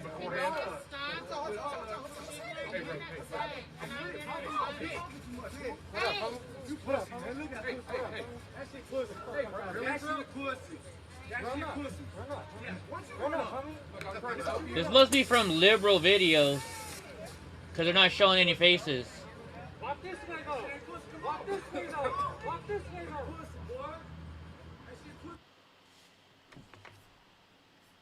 Let's see what's going on. But there's a Carpet Master Drapes. Who are you asking about, Jim Bob? Oh, you're talking about that big old lady. Alright, Kami, let's see what you're sending us. Dang, it's 9:09. I still gotta cook dinner and go to bed. Actually, I probably won't even cook dinner anymore. But I gotta take out the trash tonight. See, me being the son of a famous Crip, I know how to be a witness. Oh, they gave his channel back? Or be a witness on a trial. Sometimes you gotta let the police do their job. Interacting with Officer Kyle and Officer Chauvin, you grew more and more upset. Would you agree with that? And you can't lie either. You recorded yourself live. You grew angry, right? I grew control and professionalism. And what do you call control? In that statement, you said, like, I really wanted to beat the shit out of the police officers. You said that. What kind of professionalism is that? Yeah, I did. That's what I felt. Nigga, and that's what you said. And that is also a threat on a peace officer. You were angry. No, you can't paint me out as angry.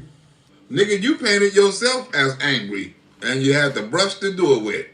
I was in a position where I had to be controlled, control professionalism. I wasn't angry because I stayed on the curb. Object is non-responsive.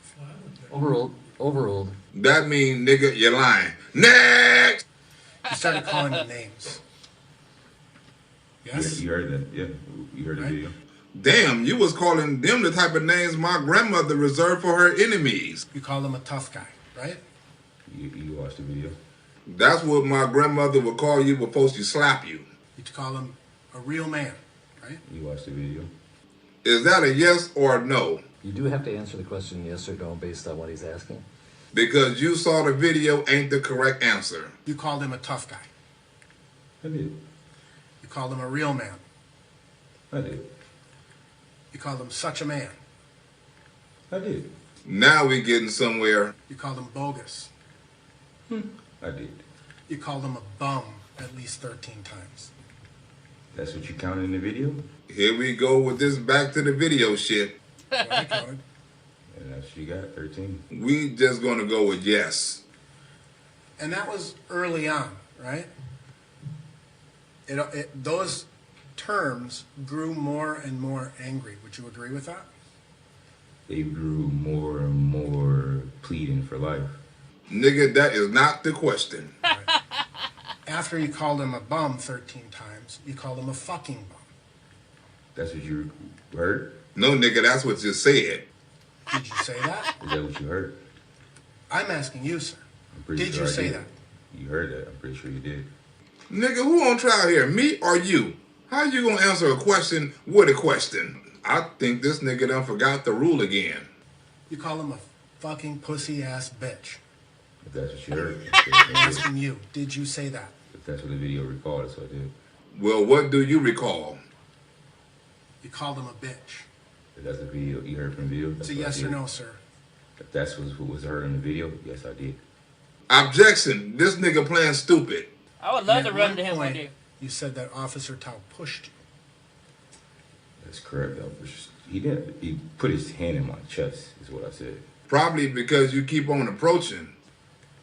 And you observed Officer Tao push someone else, right?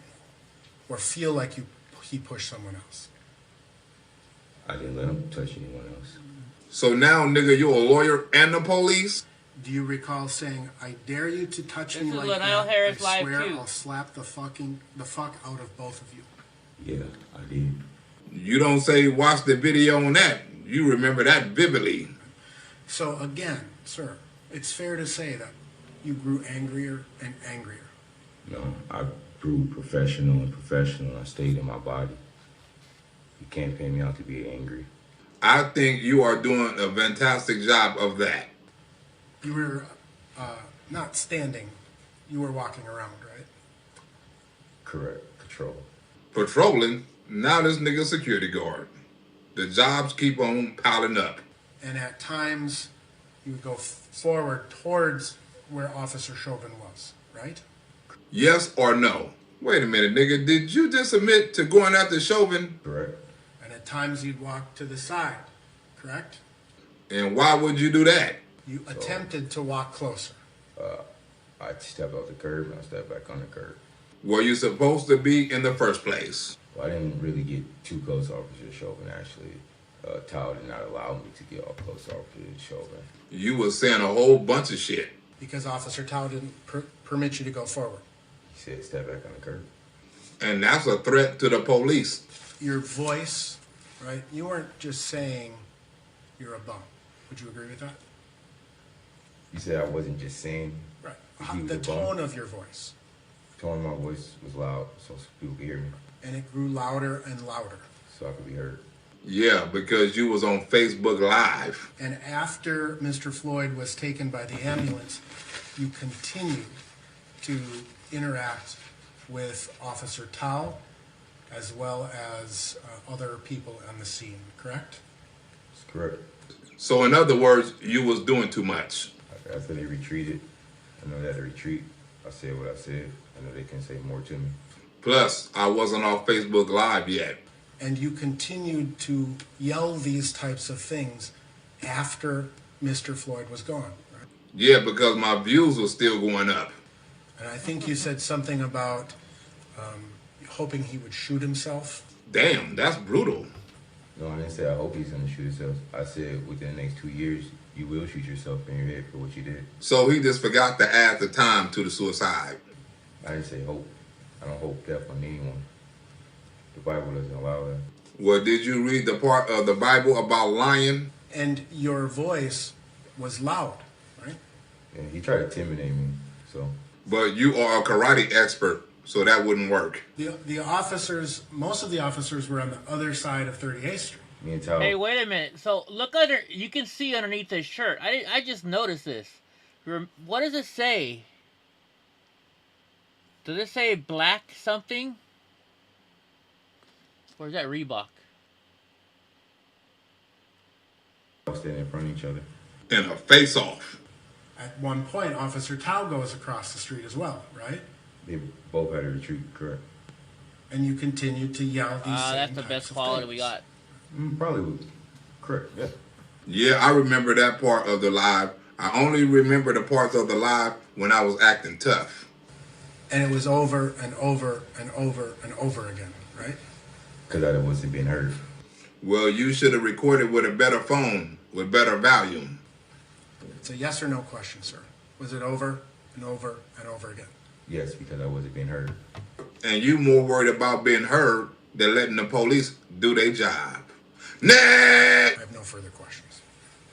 The time is almost here. The first of the month is here. If you ain't got your subscription to my page, go ahead and get it starting the first of the month so you can get that show, that stand-up live comedy show on the 23rd and the 30th that will not be on YouTube. I repeat, will not be on YouTube, so you better get that $5 together. All right, Hemi, let's see. What's this? Is this one you sent me? No. You sent me a Band TV one. Never mind. Hold on. Where'd it go? See, me being the son of a famous Crip, I know how to be a witness to a crime or be a witness on a trial. Sometimes you got to let the police do their job. And interacting with Officer Tao.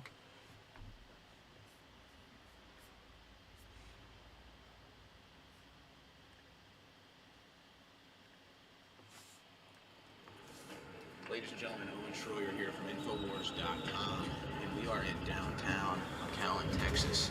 And we came here today because we heard that the migrants crossing the southern border were coming to a bus stop here. And so we came by the bus stop and we wanted to do a little recon. And we didn't even walk a block. And stepping out of this Catholic Charities RGV Center was a group of migrants carrying the exact same envelopes that we've seen at the airports, the exact same envelopes they get when they cross the border, the exact same envelopes they get when they fly or get a bus or wherever it is they're going to the United States of America. So it appears... Where's their car seats at? It appears that they're coming to this bus stop if they're not getting on a plane, and they're being housed at this Catholic Charities RGV, and then the next day they are being shipped out via a van or a bus or perhaps even an airplane. What is in the envelopes? I think it's fair that we find out, but media won't ask the question. Owen Schroyer here for Infowars.com, and I am standing outside of a facility, a Catholic humanitarian facility in McAllen, Texas, right across from the Central bus station, where we have massive influxes of illegal immigrants coming in through the southern border, being stationed in McAllen, and then either getting on buses out of town or getting on planes out of town, and they always have these manila envelopes with writing on them, which is almost like a schematic telling them their flights, what time, what cities they're going to, or what bus they're taking, where to get on the bus. What is in the envelopes, it has been reported as cash and as debit cards. And of course, we already know that there was a debit card program dating back years for people that were traveling through Central America and getting into the United States. But so now they're coming in, the influxes here at the Donna facility, they get released into the town with these manila folders, and they either hop on a plane and get out of town, and or they come to this facility, stay the night, and then get on a bus at the central station. So again, we were also just told that there's a huge influx in there. As you can see, here are more of the folders coming in right now. So folks, it's not even hard to catch this. We've been here for, this is our second day. We went to the airport last night. We were there for 20 minutes. We found the envelopes. We stepped out onto the ground here in McAllen, Texas, right outside the bus station. We found the envelopes. What is in the envelopes? Who's funding them?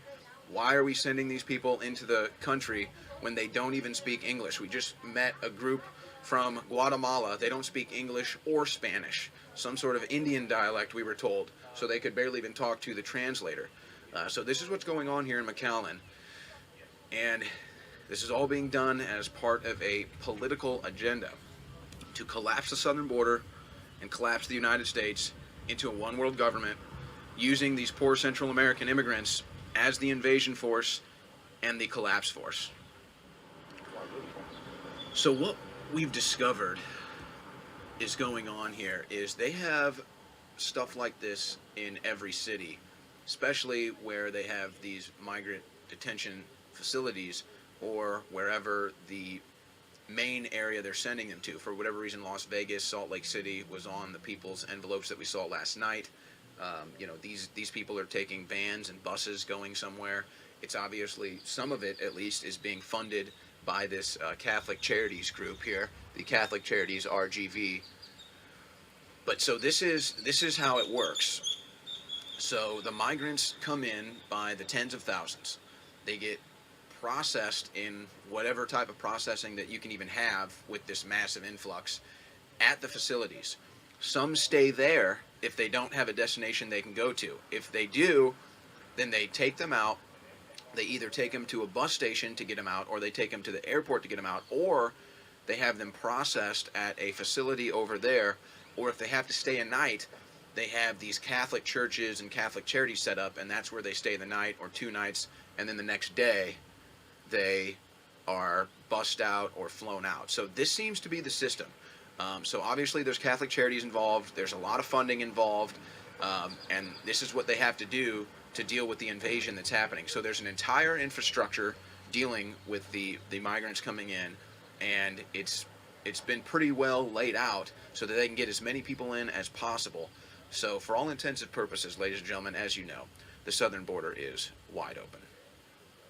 So you see here, migrants are leaving the facility in downtown McAllen and getting into a van where they will be displaced amongst the United States of American citizens. And the FBI is not doing background checks. They're not doing DNA testing. They come in and they get shipped out like clockwork. Ladies and gentlemen, this is a well-oiled machine of illegal immigration. This is a well-funded, well-organized invasion of the United States of America. Now, I want to be clear. I've seen some of these people. I've looked in their eyes. I don't blame these people. They're obviously coming from situations and they've been told that they can have a better life here. Who knows what they've been told? Who knows what they've been promised? Who knows what motivated them to come here? We're going to try to find out for ourselves if we're allowed to talk to some of them, but we can't find any that speak English. So there's a language barrier. Many of them don't even speak Spanish. So there's a language barrier. But what we have witnessed here in McAllen is really unbelievable. This well-oiled machine of, at the very least, illegal immigration, and at the very most, high treason, committed by a Biden administration that is allowing this to happen. Folks, they're coming in the southern border by the hundreds of thousands. It'll be by the millions at the end of the year. They get into these facilities that they have, that the Democrats used to call kids in cages. The media used to call kids in cages. Now they're reception centers, they're facilities, they're camps, you know, they're all these great places. And they're totally overwhelmed. They're totally overflowing. You've seen the footage of them stacked in like sardines. The media is not allowed in. We're not allowed to ask questions. They don't get background checks. They don't get screened for disease. They don't do DNA checks. Children arriving with adults, they don't even know if they're related. And then they're placed in hotels. They're placed in buses. They're given airport tickets, multiple flights. You saw that these people are getting transfer flights, flights to Vegas, and then transferring to Salt Lake City. Folks, it's literally nonstop. Just like when we saw at the facility that was being built yesterday, expanded, nonstop, trucks, work crews, cement trucks, semi-trucks, well-oiled machine, nonstop, around the clock, $1 million operations, $1 million projects. That was down at the facility. Now we're here in downtown McAllen, folks. We're in the middle of downtown McAllen where they have a temporary facility set up behind us at a bus station.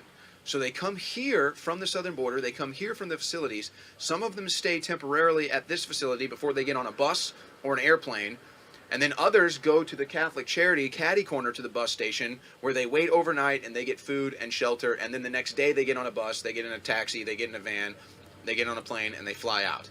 So this is unbelievable. This is well-oiled, this is well-planned, this is well-funded, and it's nonstop. Folks, I mean, I'm just sitting here shooting a report, and the buses just keep pulling up. They do not stop, folks. The buses don't stop. The semis don't stop. The construction doesn't stop. The illegal immigration doesn't stop. And there's no plan to mitigate it whatsoever. Anybody can come down here and film this. Why isn't the media talking about this? This is a serious humanitarian crisis, and this is a serious national crisis, an emergency at the southern border. An invasion is happening. This isn't a military invasion where they're coming in trying to harm us. No, this is an economic invasion. This is a destabilization invasion. Collapse Central America into the United States of America, collapse the United States of America, and then magically you get your one world government, which we're already getting the infrastructure built for, with the vaccine passports, the medical tyranny, the forced shutdowns, all of it coming. And this is going to be the invasion force that's used to do it. And most of these people probably don't know any better. They don't even speak English. They're probably given money. They're probably told they can go here, they can live here, they can get food, all of this stuff. And then they come here and you look them in the eyes and they look like aliens on a foreign planet. They look like deer in the headlights. They don't know what they're doing. They can't speak English. They don't know anybody. And it's all being used to collapse the United States of America. And the Biden administration is enabling it, facilitating it, and promoting it. I don't think there should be any debate over this anymore. This is high treason being committed by the Biden administration. Facilitating an invasion, facilitating and promoting an invasion of our country, which will surely cause economic collapse and destabilization. And who knows what else? I guess we're going to find out.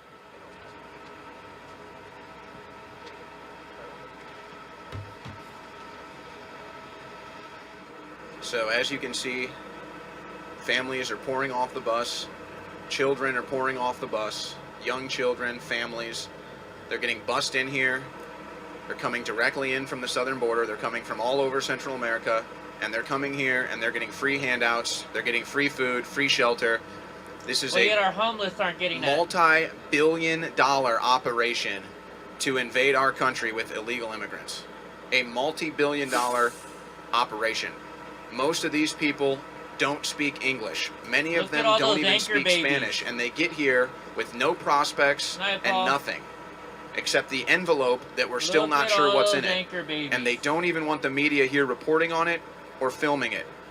What the hell is going on? How can the Biden administration be promoting and facilitating this?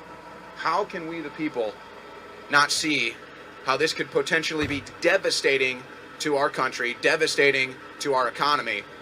Especially when you have so many people in financial ruin and despair right now because of the fake pandemic and the government shutdown.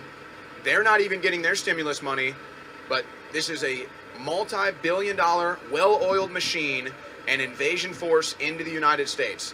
Not a military force. No, this is a 21st century voter bloc, 21st century economic warfare, 21st century welfare state, open border, financial ruin, economic collapse of the West. Is being facilitated by the Democrat Party and the Biden administration, and it's total criminal behavior.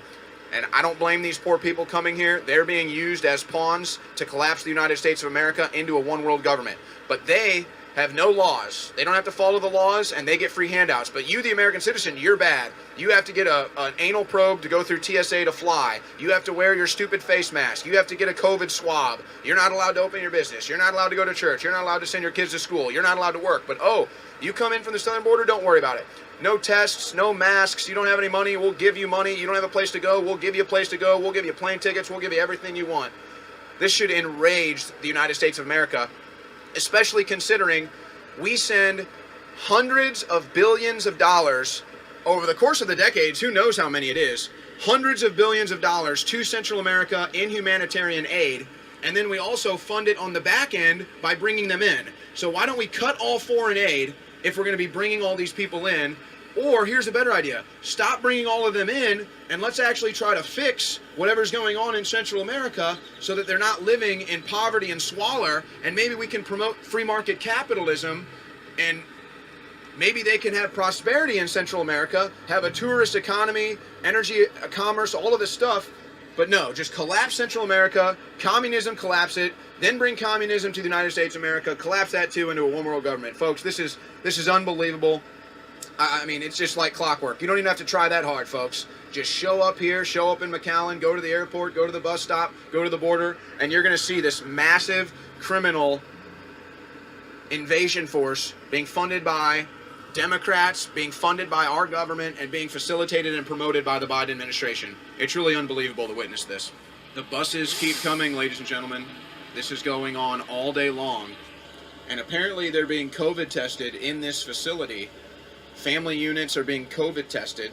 But as far as what happens if they test positive, nobody seems to know.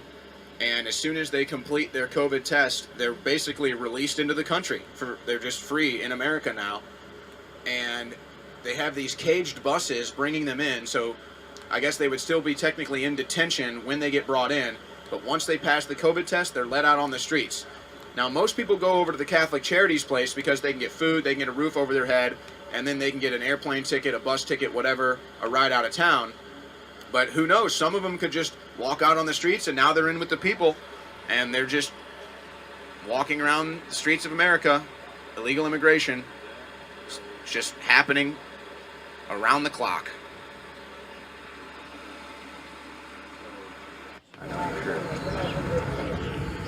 So here's this might be the Catholic Charities. Yes. So they sent out Border Patrol in response to the media being out here. So they're obviously covering up this activity, folks. If they were really doing this for humanitarian issues, they wouldn't be hiding this activity. That's why they sent the buses elsewhere when we were standing out there, and now they have law enforcement out here because media is here filming what is going on, telling America the true story.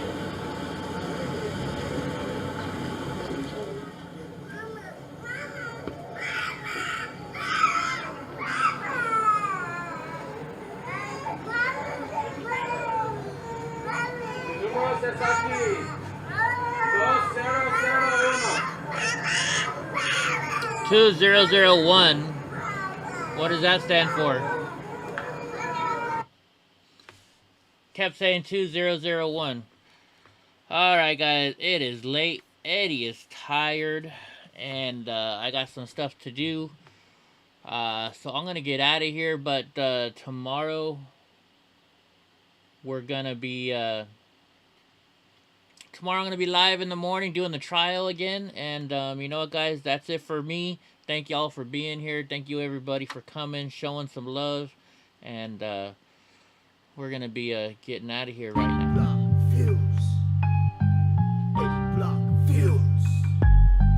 Play a little nice music, because